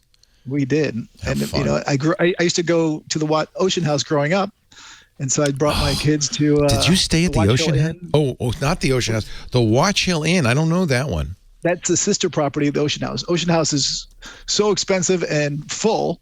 So we stayed at their sister property, which is right in town. Watch Hill Inn. It's beautiful. And then we went to the Weekapog Inn, which is an amazing place. Kid-friendly, 34 rooms. It's a real inn, and there's so much activities. We went crabbing out there. Oh, with the kids, you go kayaking. But the water's cold right now. You can't go kayaking until it gets a little warmer. Wow. But anyway, yeah, we had an amazing time. And unfortunately, we came here to go see my dad. We spent 2 days with him, only outside, met him. And then he tested positive. Oh. Actually, he was already positive. They tested him the day we got there. Oh. They tested him. They gave him 2 tests. One was a rapid. The rapid, he came back negative. And then the PCR, which came back 2 days later, was positive. But nuts. Yeah, the rapid has to have a lot of a big viral load. So the PCR is a little more sensitive. So, yeah. But he's okay. Because he's in his 90s. He's 93. He's in the hospital, but they just tested him now. They said he's negative. So good. I'm wondering if he had a it's bad his test. third time. Third time. All 3 different strains. Third time in 9 months. Oh, but he's okay. He's okay. Hallelujah. Well, I'm glad he's getting good care. I'm glad you were there. I bet that cheered him up. Totally. See but the it's kind of torture because grandkids. I'm right near him right now, but I can't go see him because he's in the hospital. I want to go see my mom. She's in Cranston, up the road a piece. I think I'm going to still go see her. I'll wear a mask and we'll sit distanced apart outside in the backyard. It'll be beautiful. Yeah. I told all my friends and family we're only meeting people outdoors. So, but this doesn't seem to have curtailed travel. Not at all. Are you kidding me? What was your airport experience like? Was it okay? Well, we flew that Saturday. We flew on the 4 p.m. flight from LAX on Saturday, which is a great time. There was no one in the airport. Oh. The flight was full, but there's not a lot of flights going out at that time. So there was no one in the check-in line, no one in the TSA line. And actually, LAX, we were flying American, and they're doing all kinds of construction. They don't even have Clear right now in American. Oh, how do you live without Clear? But we didn't need it because there was no line at TSA pre. But yes, normally you do. I mean, you get Clear because you want to avoid those long you lines. have Clear, I'm sure. Does your wife have Clear? Of course. Do the kids have Clear? They're included. Kids are included. Oh, because they're so little, Yeah. But you travel with the whole for family. Nexus passes or global entry, everyone has to have it, no matter if they're a week old. I know. So, yeah. And and we're going to Canada next. And so actually my daughter, Olivia, she was been conditionally approved for Nexus, but we can't get an appointment. So they actually canceled it on her. What? So it's a joke. What kind of criminal record would a 5-year-old have? I know. But anyway. So we're going to stand in a long line. And there's long lines all around the world. Right now, Amsterdam, KLM's telling people not to show up. I mean, they're so full at the Schiphol airport. And it's also in London, they're having problems. And obviously here right now, this weekend, Delta's canceled 243 flights today. That's 9% of their flights. They're saying it's because of weather and air traffic control, but it's no doubt part of it is staffing. People are catching COVID. They're calling in sick, and they just don't have enough people working anyway because there's so many people flying. The airlines were not expecting this huge surge, which is going on right now. Right. Everyone wants to get out and see their family. People are saying the heck with it. I don't care. We are also experiencing a COVID surge. You have a good article at johnnyjet.com on how to figure out what the COVID situation is at your destination. I just put it in the chat room because someone asked me about what's it like in France. You can also Google the destination hospital.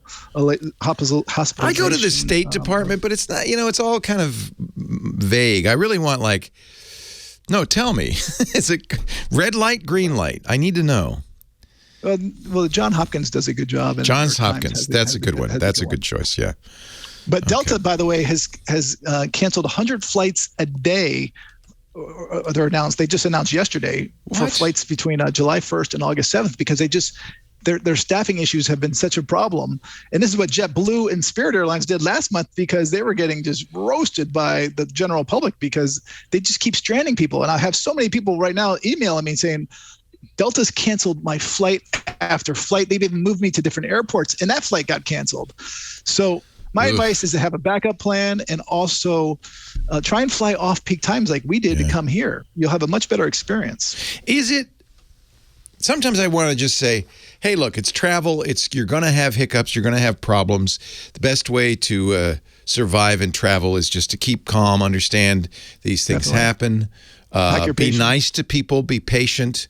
Bring them candy if you can. We did. We always bring a bag of chocolates for the flight attendants. Understand they're just as stressed, if not more so, because you're just there for the day. They're there all the time, and it's out of their hands for the most part. So, And the flight attendants, by the way, don't get paid until they push back the plane or close the plane door. Delta changed that.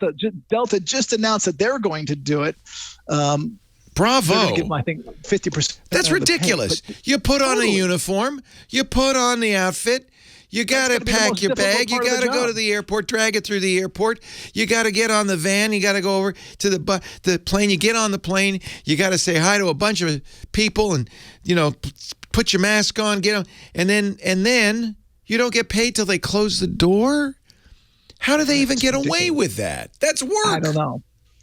Agreed. And some of the delays are 2 hours or more. That's work. They could be sitting there delayed for 2 hours and then cancel the flight. So they went to work and didn't get paid.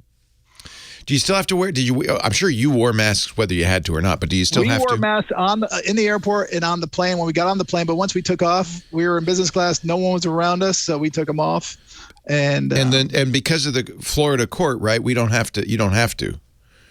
Only 1 out of the 5 flight attendants were wearing a mask, and I'd say about 40% of the passengers were. And again, yeah. So you can. That's important to point out. If you want to, you can. Definitely. Are you kidding me? I mean, I was in Rhode Island and here in Connecticut. I'd walk into the stores with masks on. Yeah. Not many people are. I would say maybe under 5% are right now. And, we just all want so desperately to go back to normal. I can't believe we've lost 2 years of our lives. More. And 1 million people. I mean, it's been this slow, very slow motion disaster that we've had to put up with for more than 2 years. Right. We just want it to be over. I understand that. But it isn't. But it's not, unfortunately. You do need to use precautions. And I carry my mask everywhere now, You still can do it. I mean, right now we're proving that you can, and knock on wood. Yeah. Because we're meeting people only outdoors. We're not going to. Well, your dad's had it 3 times. He's in his 90s. That's crazy. It is. He's the most vulnerable population. Boosted, all that stuff. I'm just glad he's okay. And boy, the picture you posted on your website of him looks like Jack hugging Jack is the most beautiful thing I've ever seen in my life. That's an old picture, I think, right? That was from last year when he came to visit. Yeah. And then there's one below him. That one of just the other day. If you're looking at the page, I think you're looking at. Yeah, this is in the pink pants. Yeah, he loves pink. He wears pink all the time. Pink polo shirt, pink pants. Well, he used to be in Florida. He's in Connecticut now, but he can pretend he's in Florida. Yeah, even before Florida, he was wearing pink. Pink's a good color. Go to JohnnyJet.com and look at that great picture. What a beautiful family. Johnny Jet, God bless. Stay safe. Stay well. Thank you. We'll talk next week. Leo Laporte, the tech guy. Oh, that's such a beautiful picture. He's so happy. He loves his grandkids, I'm sure, right? It changes the whole mood. Yeah. Totally. That's keeping him alive. I'll post a picture right now in the chat room. Man. Or I'll put the link in there. Man, I could pull it up. I can show it. I got it. You got it there. You want to say hi to the kids? Yeah. Let's see the kids. All right, here we go. Here we go. Jack, Lily, where are there you? Hey guys. Hey. You say hi. Hey. Hi. There you are. Cuties. They're watching their the only way we keep them quiet during my segment is to put them on the iPad and that's also the only time they get to use it when they're flying. So they love it. Oh, that's good. So they don't mind. This is it. You're teaching them to love travel. Oh yeah, they're better behaved on the plane than most adults. Oh, I'm sure they are. They don't put their feet up on the back. They don't put their hair over the. They got their iPads. They get to play games or watch movies. So anyway, anyway, I hope you have a great week. Stay safe. I'll talk to you next week in Canada.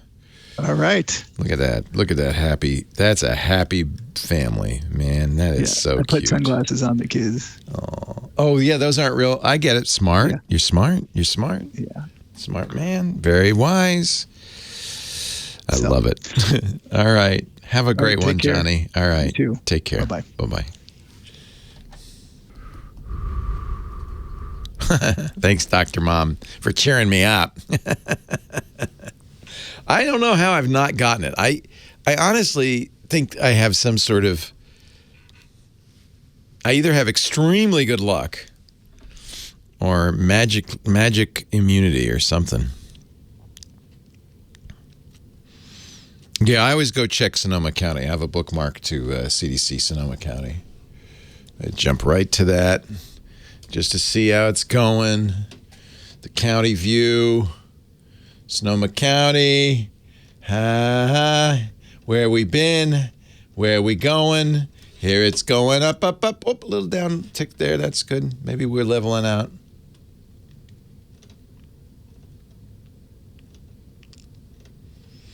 I've been testing, doing the home test a lot. My trainer, I couldn't go see him this week because yet another child has it because they go to school. So that's just going to be a continuous thing. 3 of them have had it now in the family this last couple of weeks. So.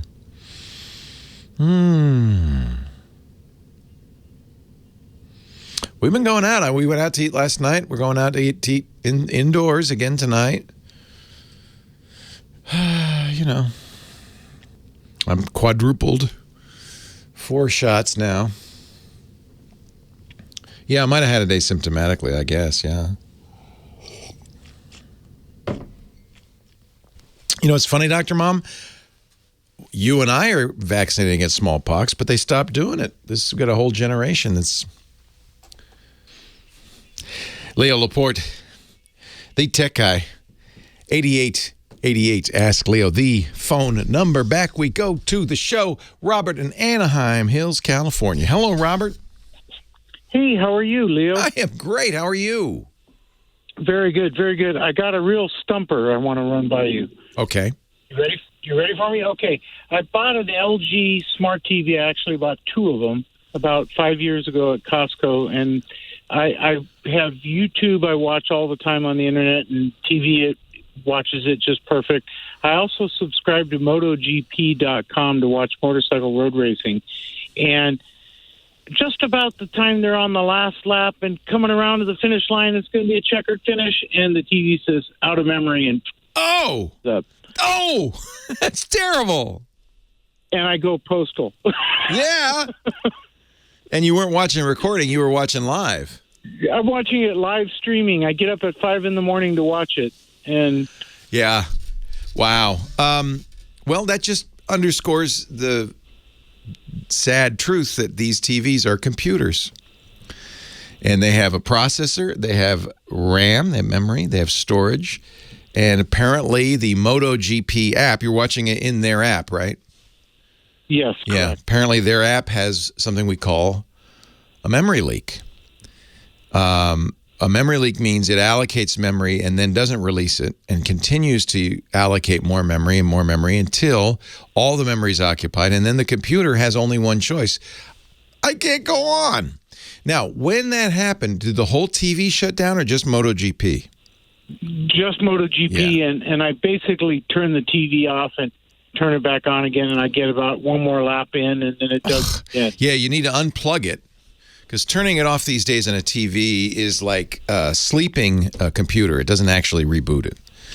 So to reboot it, you'd actually have to either say reboot, there may be a menu item, although they don't like you to know that it's a computer, or just unplug it and plug it back in again.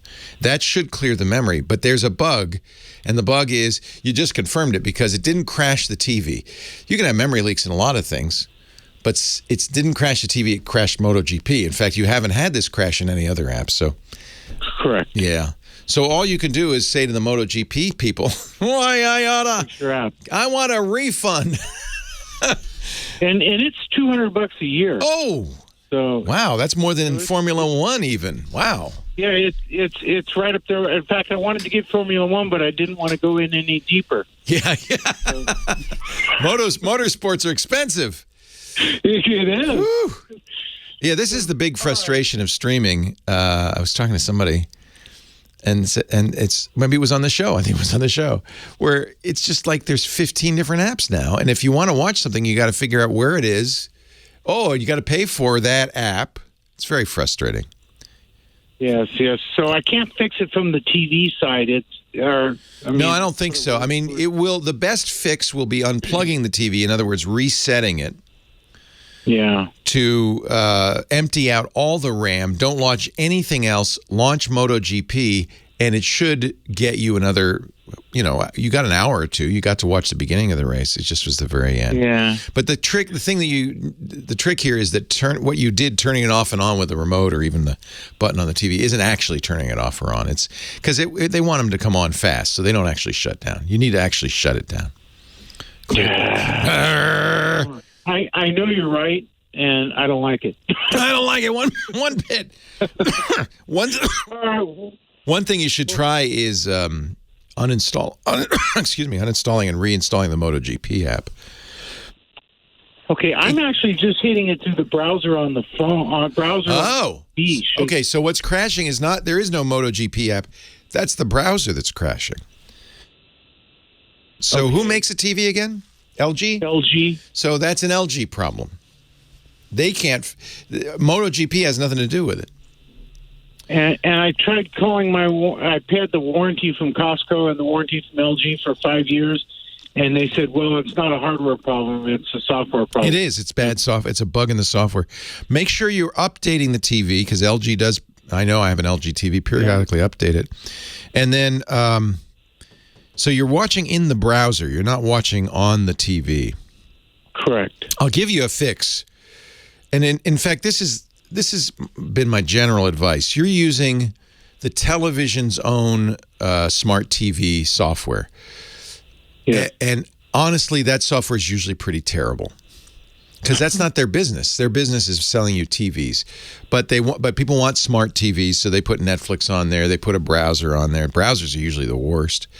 And the other reason they put that on there is because they can monitor you and then sell your marketing information. But that's another story entirely. You really want to fix this. Get a Roku or an Apple TV. Rokus are under $100. There is a Roku app for MotoGP, so you won't be running it in the browser anymore. You'll be running, and then at least you can go to, if there's still a problem, which there won't be, because MotoGP's writing the app now, not LG, not some underpaid flunky at LG. Okay. That's going to improve it. So smart TV software is always bad. I've never seen good stuff, and they don't keep it up to date. The browser especially, because it's completely secondary to their main purpose. I would go out and get an external box. So your Apple TV, your Fire TV. Google sells actually a really good Google TV now. I don't think it's very expensive. That's just a little dongle on the back. I've been using that. It really works well. TV. Really? Yeah. And they're fairly cheap. They used to call them Chromecasts. Let me see if I don't know if they still do or not. Okay, that's a great suggestion because I want to change it up. I mean, it happened to me twice this morning on qualifying. Oh, how frustrating! Yeah, that's so frustrating. So it's called a Chromecast. You can get it. Let me see, $50, and they're really good. So, do you get a commission? I do not get a commission. Actually, the best one is the most expensive, which is the Apple TV. It's $200, but you have to be in the Apple ecosystem. You want to, buy stuff on iTunes and all that stuff. The Google TV works just as well. The only thing it doesn't do very well is Apple TV. How interesting. There is an Apple TV Plus app on there, but it doesn't work very well. What a surprise. But all the other stuff works great, and MotoGP is available for that as well. Excellent. Hey, thanks for the tip. I love your show, and I said I'm going to call him and see if I can get a free answer out of the deal. The bill will be coming. Don't worry. Thanks, Richard. Take care. All right, bye-bye. No, you should actually. That's a good question. I do not get paid by any technology company. The only money I make is through the ads. If you hear an ad, that technology company is paying, in the case of the radio show, is paying the radio company. And then maybe they'll pay me, depends. And then if you listen to my podcasts, obviously we get paid for those ads and I get a portion of that. But, and those are very clearly marked. It's actually illegal. It's a violation of the Federal Trade Commission regulations for me to take money and recommend something like a Google TV without disclosing. And I will disclose right now. I do not. In fact, I'm an idiot. I buy everything. I don't even call Google and say, can I get a free Google TV? Because in my opinion, that would be getting compensated, right, by Google. I got a free Google TV, so I won't do that either. And if I did, FTC would require that I would say, and you don't see this on YouTube, but trust me, they are required to. They just don't do it.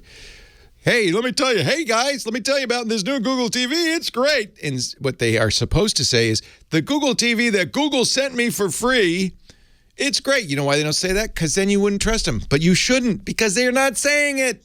Okay, I'm sorry. Don't get me started. I'm old school. I do not get paid by any technology company. If you know, the only stuff I get is advertisements, and those are clearly labeled, and you know, those are actually the ads we do on the podcast. I'm really careful about who we choose, so they're even stuff that I do believe in. But if I'm reviewing a phone, a product, if I'm recommending something, that's just me. That's me. They're not giving me anything. I pay for my Google Fi. Leo Laporte, the tech guy. Well, hey. How are you today? Leo Laporte here, the tech guy. Time to talk computers, the internet, home theater, digital photography, smartphones, smart watches. Florida man in our chat room is very upset. He says, you haven't mentioned Elon all day, or Twitter. My drinking game is very boring. Yes. Aren't we bored with Elon? And by the way, well, this week was a terrible week to be on Twitter. I think that's increasingly going to be that way, to be honest. I might have to give up Twitter because it's just depressing. Do you notice that? They call it doom scrolling. And it's the worst when you wake up in the middle of the night, about 4 o'clock, the hour of the wolf. You wake up. You're staring at the ceiling. Your eyes are wide open. You go, all right. I'll look at Twitter for a few minutes. And then, doom scrolling. The doom scrolling begins. And this has been a bad week for doom scrolling.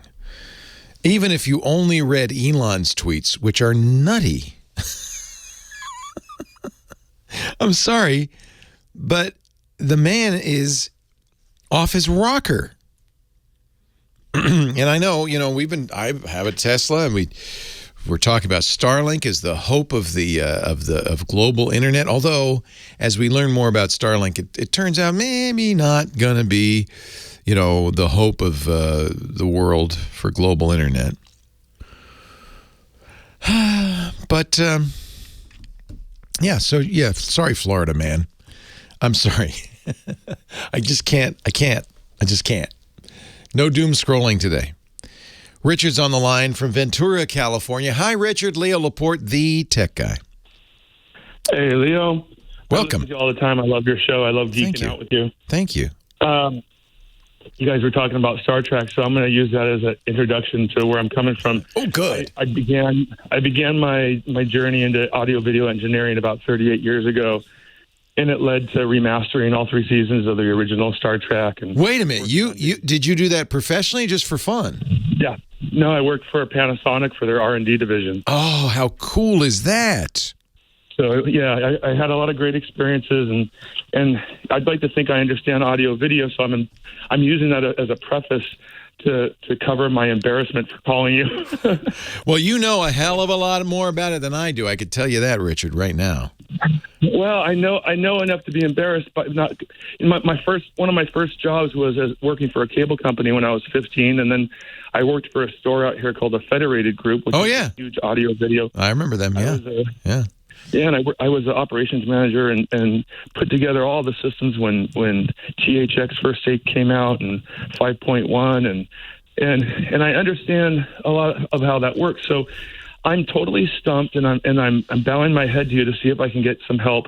It's a really simple thing, and I've been out of the business for a little while now, but I have a ProLogic Yamaha receiver. Nice. And it has the audio return channel. Yep. And I guess what I want to do is I want to do something kind of old school. I want to be able to run my audio return channel for my speakers and use my TV speakers as my center channel. And I just can't get them to sync up no matter what I do. Oh, what an interesting idea. So you have 2 speakers, left and right. but you'd like to have a discrete center channel because that's where all the dialogue is. That's what we've been talking about in modern movies. They mix it down to left, right, subwoofer, center channel, left surround, right surround. They might even do deep surround and so forth, and Atmos in the ceiling and all that stuff. But the center channel is the most important. And what an interesting idea to have the TV speakers be the center channel. And what I'm looking for isn't even necessarily just dialogue like a standard center channel would be. I just want to be able to have the sound, which because of the nature of TV speakers is going to be more drawn to vocal dynamics. Yeah, exactly. Anyway. It's very much mid-range where the voice is.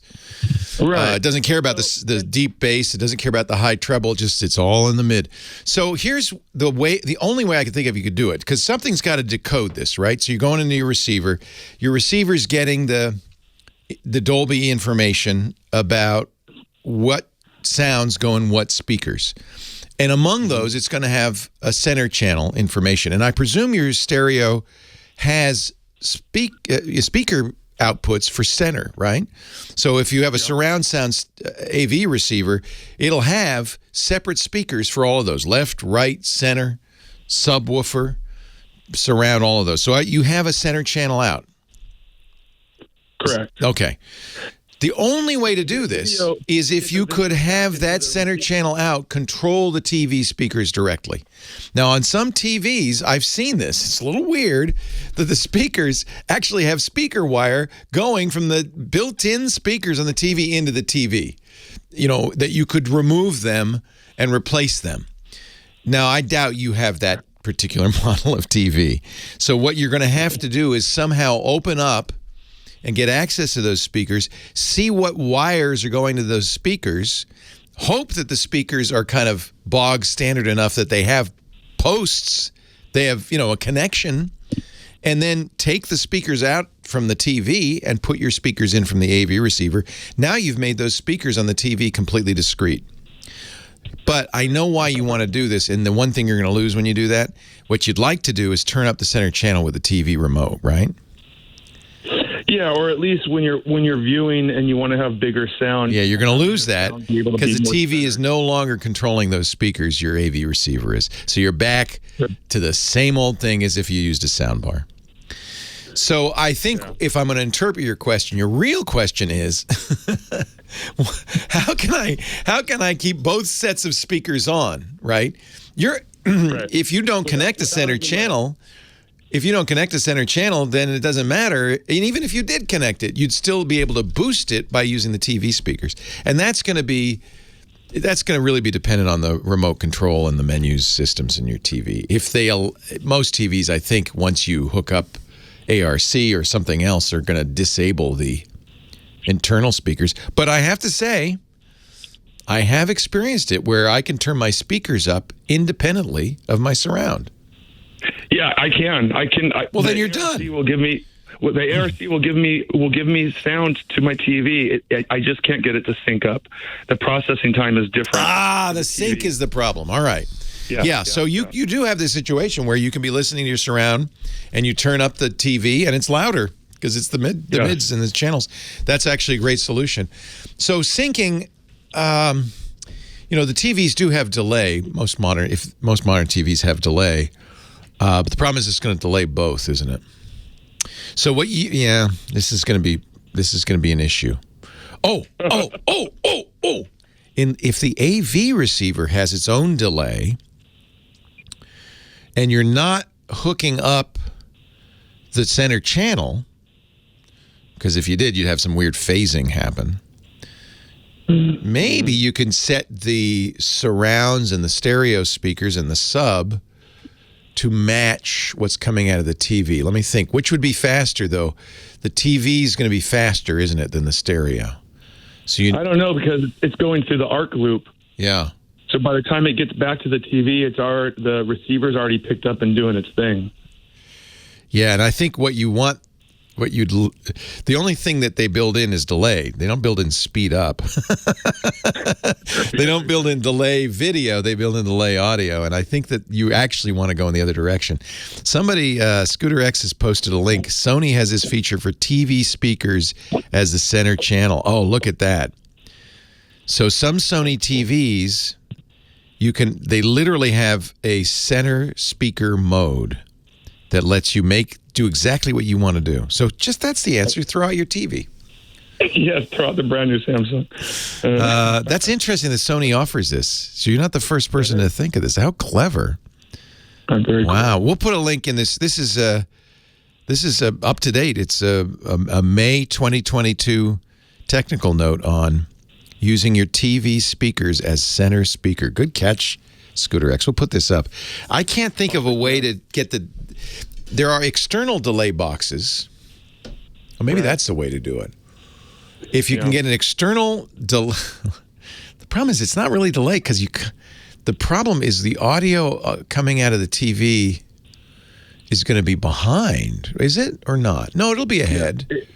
I think you're correct. It's a little behind. The audio is late, so delay the audio coming out of the receiver. Look, there are external delay boxes. So that might be the other way, is to put an external delay box in the chain between the arc of your TV and your AV receiver and add delay there. Right. What a great question, Richard. See, it takes 38 years of experience in the AV industry to come up with a kooky question like this. Yeah, I haven't stayed current with it, but it seemed like with everything that's out that there'd definitely be a way to do it. So.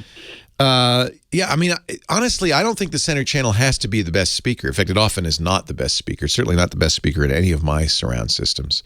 It's just that mid-range, just as you say. It's the vocal range that really matters. And in fact, I asked Scott once, do you have to match the center channel? Does it have to be the same manufacturer, or is it preferable to have to be the same manufacturer as the left and right? And he said no.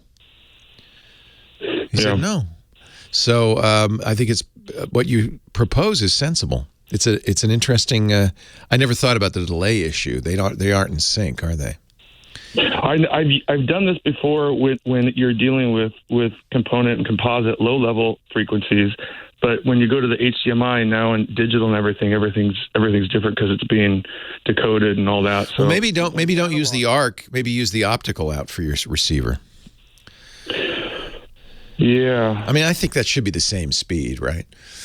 It should be, yeah. Sometimes I've seen people use the optical out and get good results. So, hey, you know what? I hope you keep listening, Richard. And anytime I say something dumb, call in and say, Leo, as a 38-year veteran of the industry, I would like to correct you. No, I count on that. We need that. I love your show, man. Keep doing what you're doing. I love it. Appreciate it, Richard. Great to talk to you. And thank you for the work you did on Star Trek. Nice. Nice. Oh, you're welcome. All right. Take care. 8888 Ask Leo. If you have a good idea for Richard. I love it because this show covers, the entire range of skills from somebody's got, decades in the business to somebody who's just starting out. That's what we like. Leo Laporte, the tech guy.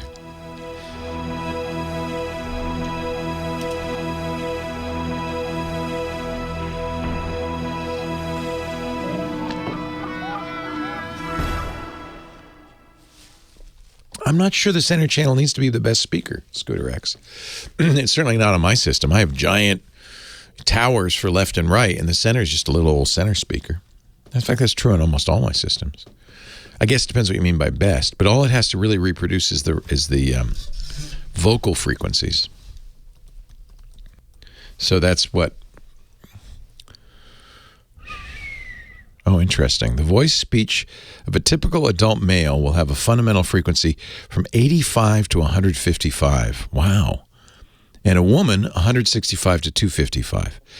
So if you had a speaker that could reproduce, it's surprisingly low, actually, could reproduce, say, 50 to 300 hertz, that'd be more than adequate.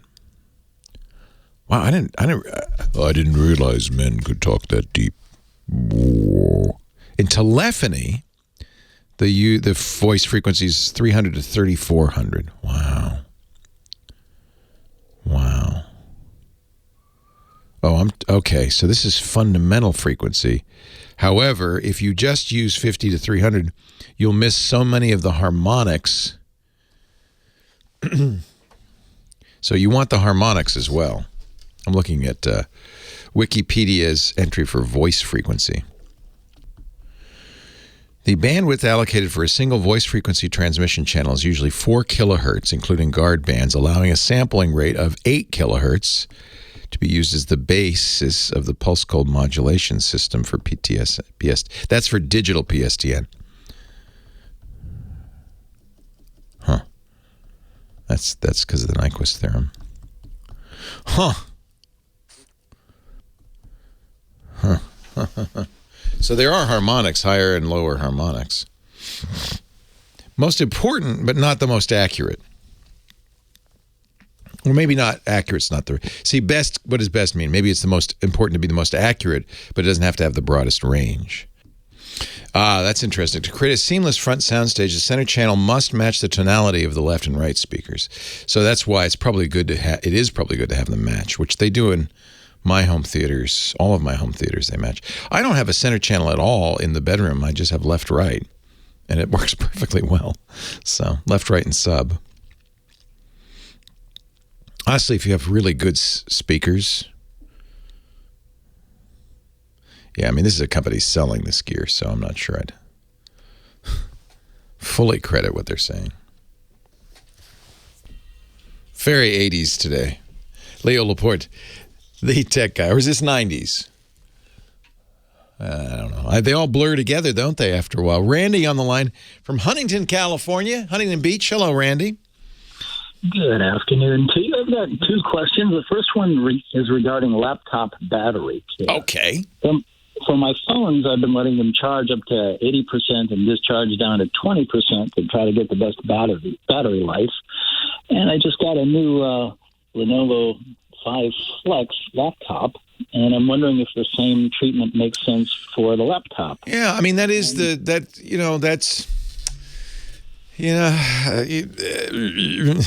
I guess it would be the same. I mean, the 80-20 rule is usually not so much about protecting that battery, but rotating the cells in the battery. It's certainly true in electric vehicles, electric cars, because they have many, many, many lithium-ion cells. And if you don't charge it more than 80%, you allow the software in the car to kind of load balance or wear balance the cells that way, 80-20. I don't, your lithium-ion battery in your laptop, in your phone it only has 1 cell, and your laptop might have 2. So I don't know if you need to rotate the cells. The only rules, and this is very complicated, this is why I'm hemming and hawing. You can go, if you want to read up and see why it's so complicated, you can go to Battery University, which is, as far as I know, the best resource for how lithium ions work. It's batteryuniversity.com. I will, based on my many hours of reading articles on Battery University, my general advice to people is don't worry about it. If there's circuitry in your laptop that will keep it from overcharging and undercharging. There was a day when you'd have to be really careful not to deplete your battery fully, and you'd have to really worry about overcharging it. It could actually explode if you overcharge it. But no well-made laptop is going to allow either of those scenarios. So I essentially, I don't pay attention. I don't conserve my batteries. If you're storing it for any length of time, the advice, again, from Battery University is to let it discharge about 50% and then store it. So you don't want to store it full or completely depleted. I know, if you're interested in this stuff, I would read it. There is a lot of misinformation. There's a ton of misinformation from things, and even companies will send you stuff and say you need to condition your battery before you use it. You must fully charge it and fully discharge it before you use it. I see this all the time. No, that's not true. The best article to start with is BU, Battery University 001. All right. Which says there are no black and whites in the battery world, only shades of gray. The battery is a black box with a mind of its own, mystical and inexplicable. This is Battery University talking. It explains why there's so much in my opinion, misinformation. And some of it does depend. I mean, there certainly is the chemistry of lithium-ion, which doesn't vary, although there are a variety of lithium-ion batteries with various capabilities. But also, each individual battery has a personality of its own, and the charging capabilities, the circuitry built into the phone and the computer, they really vary a lot. Lately, Samsung, and I think Apple might be doing this now too, for instance, with its phone, will allow a fast charge only up to 80%, and then it really slows it down. And the reason is, one of the really known bad things for a battery is letting it get too hot or too cold. Heat. Yeah, absolutely. Heat's really bad for the chemistry. So fast charging is really bad for batteries. But you can't fast charge a laptop, as far as I know. Honestly, I don't worry about it. Batteries are going to have a certain number of cycles. I never have, and I've always just let them do what they want. But if I do a new laptop, perhaps I could. Well, I understand, yeah. A little longer. And really, the biggest thing with a laptop is, how do I get the most battery life out of it? And that's a lot of that software and, a lot of messing around. Because some laptops have great battery life and some don't.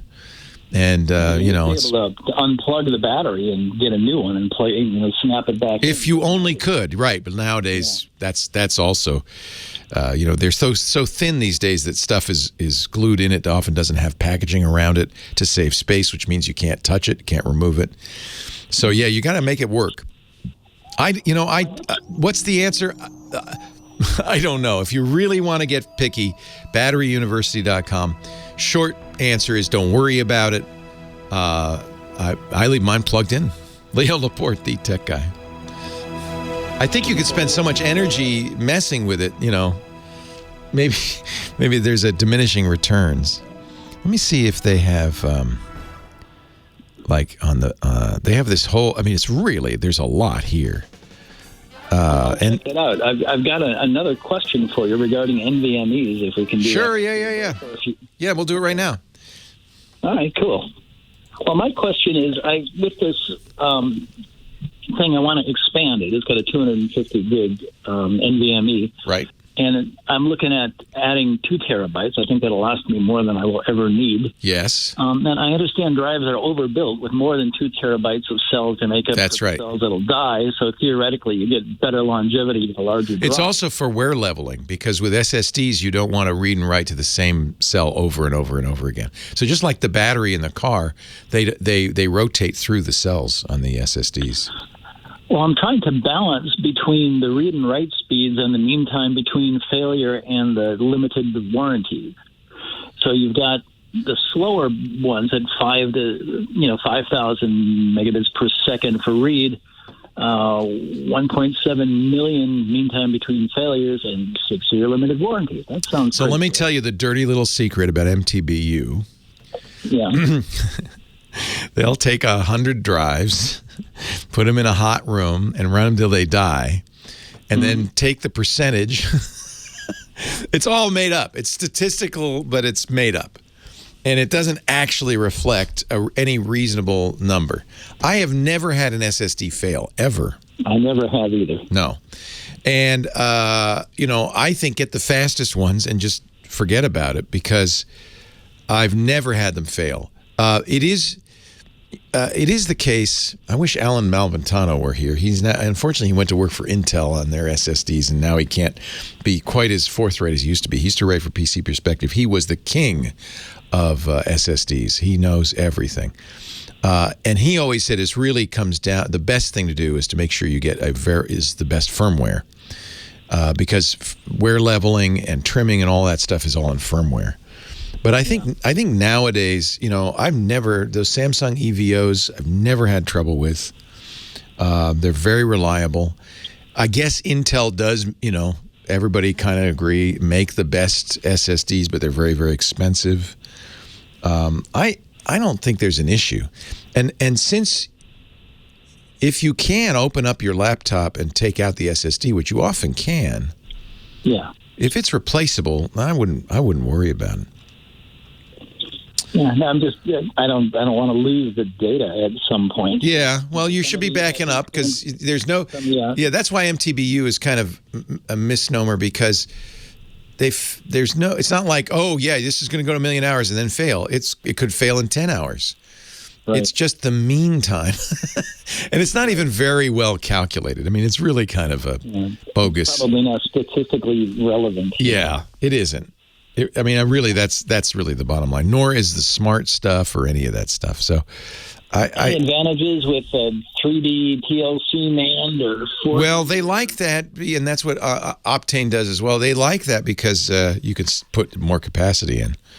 I think in theory it would be less reliable, but what they do is ECC, and they make sure that it's, you're going to have error correction and. I stick with Samsung Evos, to be honest with you, and I have never had a problem. Have you ever tried any of the Inland Professionals? I have not. I've bought a lot of those over the years, not the NVMEs, but I've never had one fail, and they seem to be a good sweet spot. I'll have to look at those. Oh, that's good. Product and performance. Inland Professional. I wonder whose firmware they use. Every now and then in the comments you can tell what the innards are, but generally they don't tell you. Yeah. Yeah, I don't know. The comments generally seem to have some insight. Yeah, I do not know. I'd stick with Samsung, to be honest with you. Oh, if only Dick Debartolo were here. Hey! Because he likes the disco. Leo Laporte, the tech guy. Dick Debartolo, Mad's Maddest writer, and our Giz Wiz coming up in just a little bit. But first, we got some time for a few more calls. Frugal Ed from Levittown, PA. Hello, Frugal Ed. Hello, how you doing? I am well. How frugal are you? Oh, I am so frugal. Frugal Ed was so frugal. Yeah. Just as an aside, I used to sell chemicals to the Naval College in Newport. I love that part of the country. Nice. Yeah, it's beautiful down there, isn't it? And then we spent 2 years in San Ramon, and we'd sit in a hot tub and watch Mount Diablo burn. That's less fun. Yeah. Yeah, we don't talk about that anymore because the wildfires have been so bad in the last 5 years in Northern California. We don't want to think about that. So you don't have to worry about that in Levittown. Every region has its natural nightmare. Is it? You don't have earthquakes, you don't have hurricanes, you don't have tornadoes. You're kind of in perfect place. Yeah, we just have humidity. And mosquitoes. Everybody's got skeeters. What can I do for you, Frugal Ed? Well, I'm 74 years old. I work. I'm semi-retired. I work for an auto parts company. And I deliver probably a dozen catalytic converters to different service stations every week. We just bought a new Pathfinder, and is there any kind of a security system to protect the catalytic converter? It is such a problem. I don't know what it's like in PA, but out here. If you're sitting, you leave your car sitting for a minute, somebody's going to come steal your catalytic converter. So much so that the California State Assembly is considering a bill to crack down on thefts. How do you protect your catalytic converter? What is it? What's in there, Frugal Ed? Is it platinum? Is there something in there that makes them valuable? There's 3 different elements: palladium, platinum, and something else. But what these thieves do is they, within 2 minutes, they can get underneath your vehicle, cut out the catalytic converter, and then take it to a waste management company. And they get like $400 for the materials. Of course, it costs you thousands to replace it, so it's kind of infuriating. And I guess the reason there's been a rash of them is that those metals are more valuable now than they were a few years ago. I don't know of any way. It would have to be a physical. I mean, I guess you could put some sort of low jack device on it. Well, I contacted. We bought a Pathfinder, so I contacted Nissan, and they I was trying to find a way where our key fob would alert us that that something was happening to the car. I don't know about your car. My car has motion sensors in it. So what the police say is, get a welded catalytic converter. Make sure it's welded in, and then make sure that your car security system has vibration sensors. Because the thief, if it's welded in, is going to jiggle the car getting it out. So because they're going to have to saw it out, right? Well, that's immediately going to set off your fob. Yeah. So, but if you're at the movies or dinner or somewhere else, I know that's a good question. Is there a that's a really good question. Is there a low jack for catalytic converters? I bet you if the thefts still go up, it's going to be. Scooter X says use a high temperature fluorescent orange paint. Wait, what? On your catalytic converter, such as those sprayed on barbecue grills, and then inscribe your vehicle ID in the painted surface. Which, good luck, because the guys who are buying this don't care. I'm sure they melt it down. Yeah, exactly. Yeah, they don't care. Wow.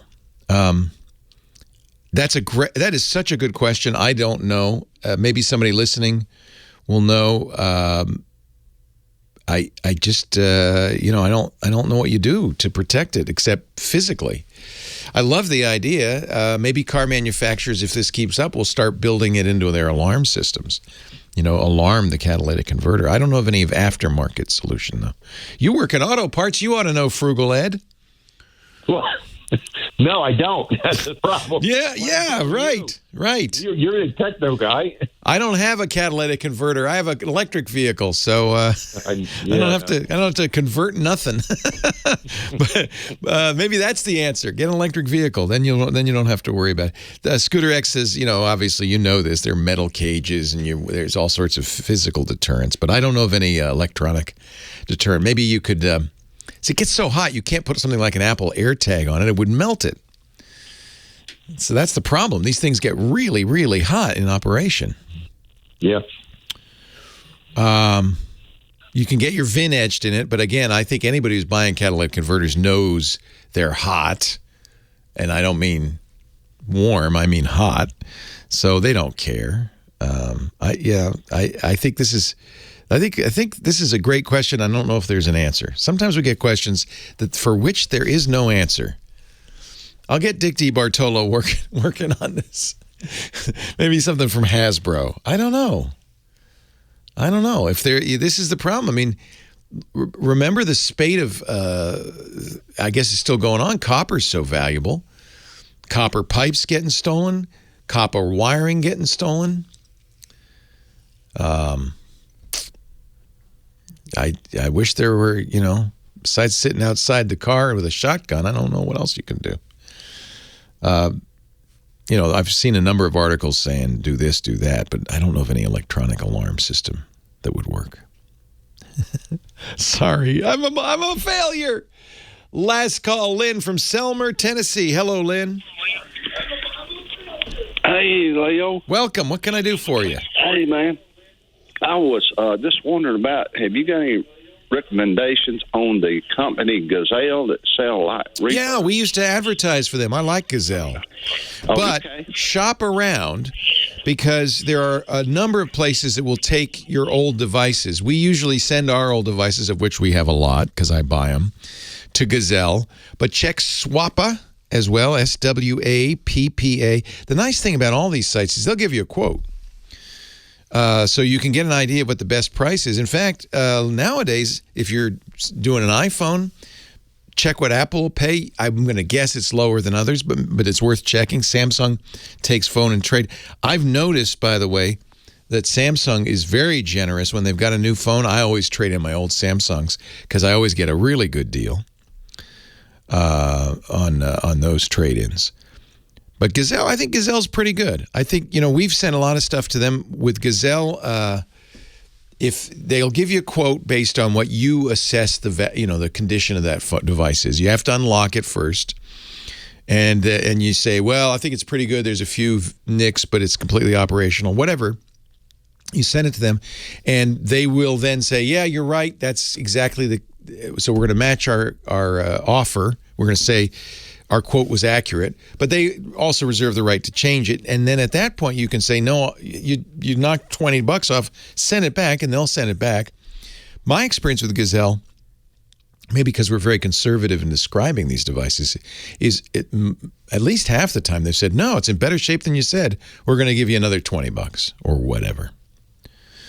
So I like it, but there's a lot of others. There's buybackworld.com, Swappa, usell.com. I mean, I can go on and on. In fact, you know what? Let me put a link, because somebody in the chat room's come up with a site that will tell you all the places kind of like Gazelle that will buy used electronics. And then again, I think check with your phone store, a lot of manufacturers, because they want to get you in the door with the new stuff. They'll give you maybe even better prices just because they know they're going to get you in the long run. Leo Laporte, the tech guy. Giz Wiz, Dick Debartolo next.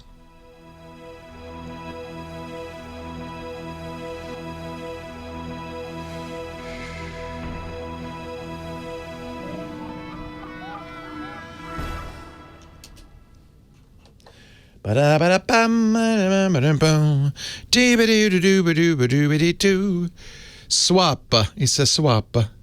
Yeah, I don't like the idea of going to Craigslist although that's, I'll be honest.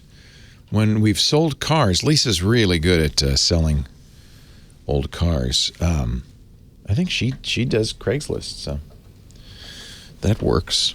Hello, Dickie D. Hey, Leo, how you doing? I almost went to you to recommend low jack for catalytic converters, but...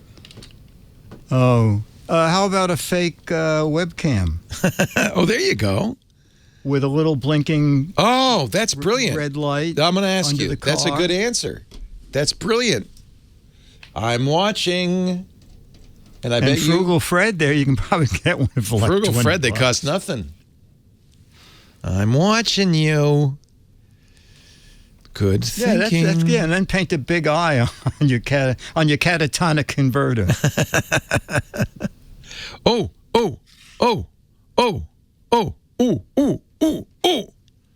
My DJI Mini 3 shipped.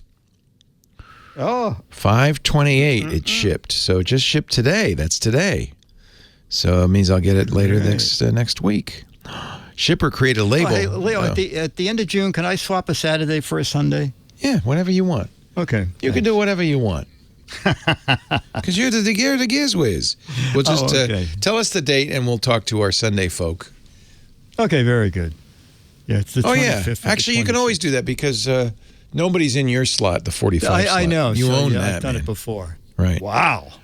Ooh, I'm going to get a DJI golden ticket. I wonder what that is. Ooh. I got the DJI Mini 3 Pro Fly More Kit Plus. Wow. I got the refresh 2-year plan because I'm going to break it for sure. Ooh, I'm excited. Wow. Mini 3 Pro DJI. Well, they made the label. Let's see. It says shipped, but I do have it says shipper created a label, but UPS hasn't received the package yet. Oh, yeah. I hate it when that happens. And also, UPS must do a loading of trucks or something at 5 in the morning because I keep getting emails saying, we tried to deliver your package this morning at 5:12 a.m. and no one was home. Yeah, right. 5:12 a.m. Oh, yeah. Oh, I went out at 5:11 a.m. Can you believe that? Yeah. They, this is a good one. Apple has that self-repair program. Yeah. So they shipped you only get a week once you get the tools. So they shipped these 79 pounds of tools out. But the battery, the 1-ounce battery that Micah was going to use it was shipped separately and didn't come. So Micah called Apple and they said, no, you still have to send the stuff back. It's a third party? Oh, interesting. Oh, yeah. Clearly, Apple doesn't really care. I guess it came, though, right? Yesterday, the battery came. Was he able to get it done? Yeah, that happened to me with my MacBook Pro. Very expensive. They said they couldn't find Twit. So they returned it to Apple. It's very frustrating. So I just didn't buy it. I said, well, fine. It cost you $4,000.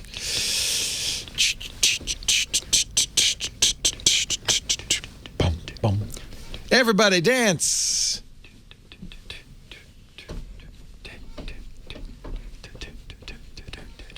Leo Laporte, the tech guy.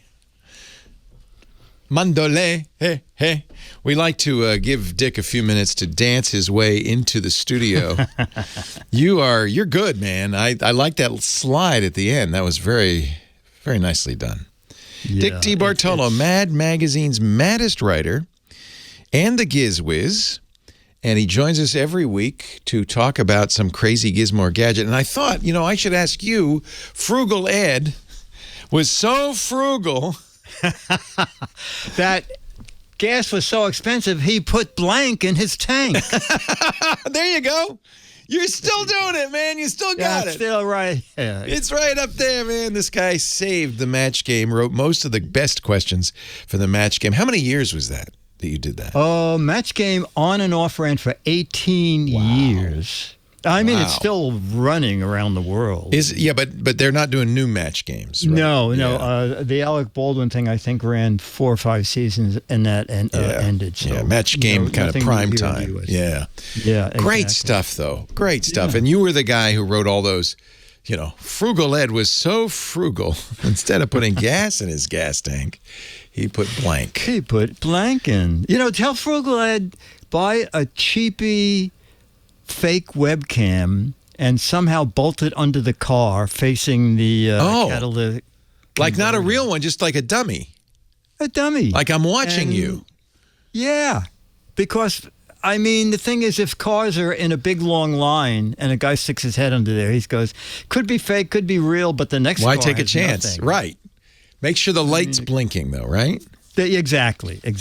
Frugal Ed was so frugal, instead of putting gas in his gas tank, he put in IOU. Oh, that's great. Graveyard Tuba in our chat room. They're good. They're good. You actually, don't you still do the match game for fun with our audience at the chat room, right? Oh yeah, and the Giz Fizz, we play match. Right after this radio show on twit.tv, you can watch the Giz Fizz play the match game. You do a caption contest, all sorts of fun stuff. So what's your gizmo for the week? Well, you might be interested in this. Okay, I always am. Okay. I got an email from a company called Personalized Planet. Okay. And so I thought, well, let me go see what Personalized Planet has. And I stumbled across... It might be crappy enough to put it on Leo's show. Is that what you were thinking? They make blankets, and they make shirts, and they make towels. But then I found out that they make LED customized signs that you can use. Oh, that's fantastic. So he's holding up a sign that says, "Welcome to the Giz Wiz Theater." That looks like, it's not neon, but it's cool looking. It's cool. It's an acrylic. And the funny thing is, I know no one at the company. I just once called customer service, and I said, you show the sign in red and yellow and blue and green, but there's no drop-down menu to what color. And she said, no, it's an RGB. There's a button on the front. You select the color once it arrives. So, Leah, they're $38. What? Except they have incredible sales. So right now, it's 15% off and free shipping. However, you could try this if you want.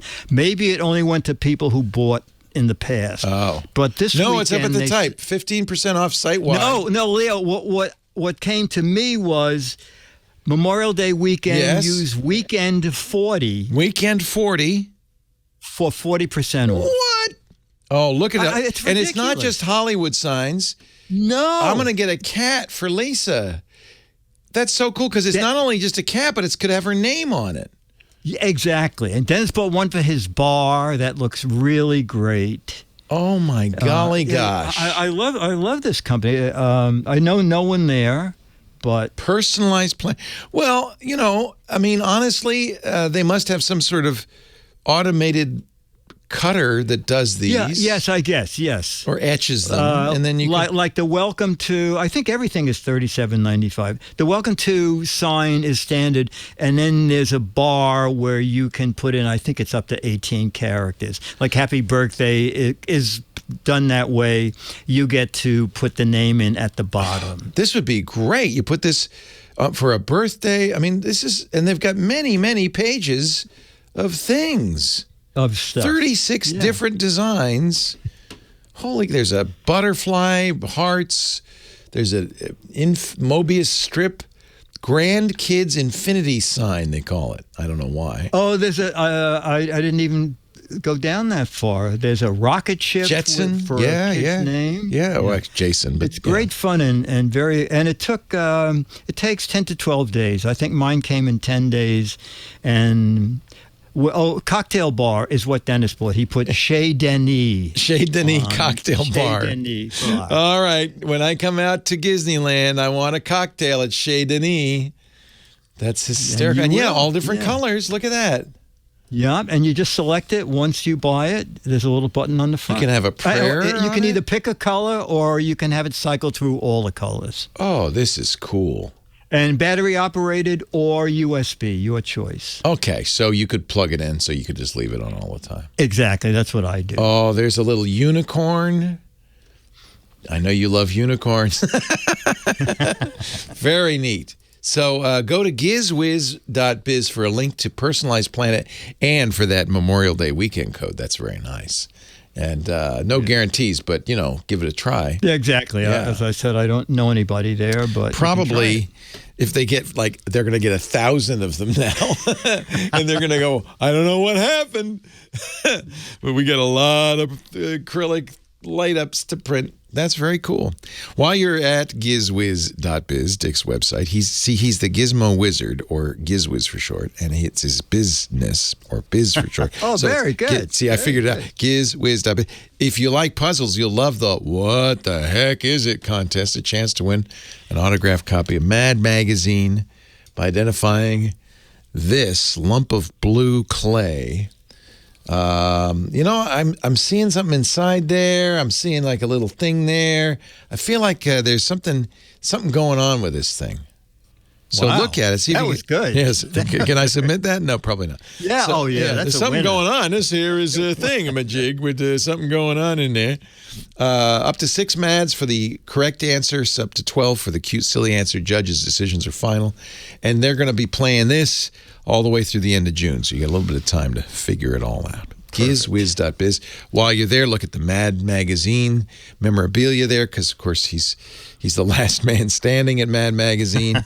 The Giz Wiz garbage and Mad Collectibles and the Match Game Collectibles and all of the above. Gizwiz.biz. Dick's great podcast is at gizwiz.tv with OMG Chad, right? Yes, sir. Does he still call himself OMG Chad? He's mostly doing Chad these days and dropped the red in the hair. He's not. His hair's not red? No, he's become a man. Is that it? What, he was I Love Lucy before? What? Okay. I'm not going to ask. It's okay. Hey, it's wonderful to have you, Dick, as always. Have a great week. You too, buddy. I'll see you next week. See you next week. That wraps it up for this thrilling, gripping edition of the Giz Wiz and the Tech Guy. I hope Micah Sargent will be back next week with us. I hope you're feeling better, Micah. Oh, yeah, we love doing this show with Micah Sargent. I'll be back, of course, next time all by myself on Sunday, and I hope you will too. Thanks to Professor Laura, our musical director. Thanks to Kim Schaffer for answering the phones. Thanks most of all to those of you who merely listen, because that's probably the hardest work of all. Thank you, and I hope you come back again next week. Leo Laporte, the Tech Guy. Remember the website, techguylabs.com. techguylabs.com. That's free and has all the links, everything we talk about on the radio show. Leo Laporte, the tech guy. We'll see you next time. Have a great and safe Geek Week. Well, that's it for the Tech Guy Show for today. Thank you so much for being here. And don't forget, TWIT, T-W-I-T. It stands for This Week in Tech, and you'll find it at twit.tv, including the podcasts for this show. We talk about Windows on Windows Weekly, Macintosh on Mac Break Weekly, iPads, iPhones, Apple Watches on iOS Today, security on Security Now. I mean, I can go on and on and on. And, of course, the big show every Sunday afternoon, This Week in Tech. You'll find it all at twit.tv. And I'll be back next week with another great Tech Guys show. Thanks for joining me. We'll see you next time.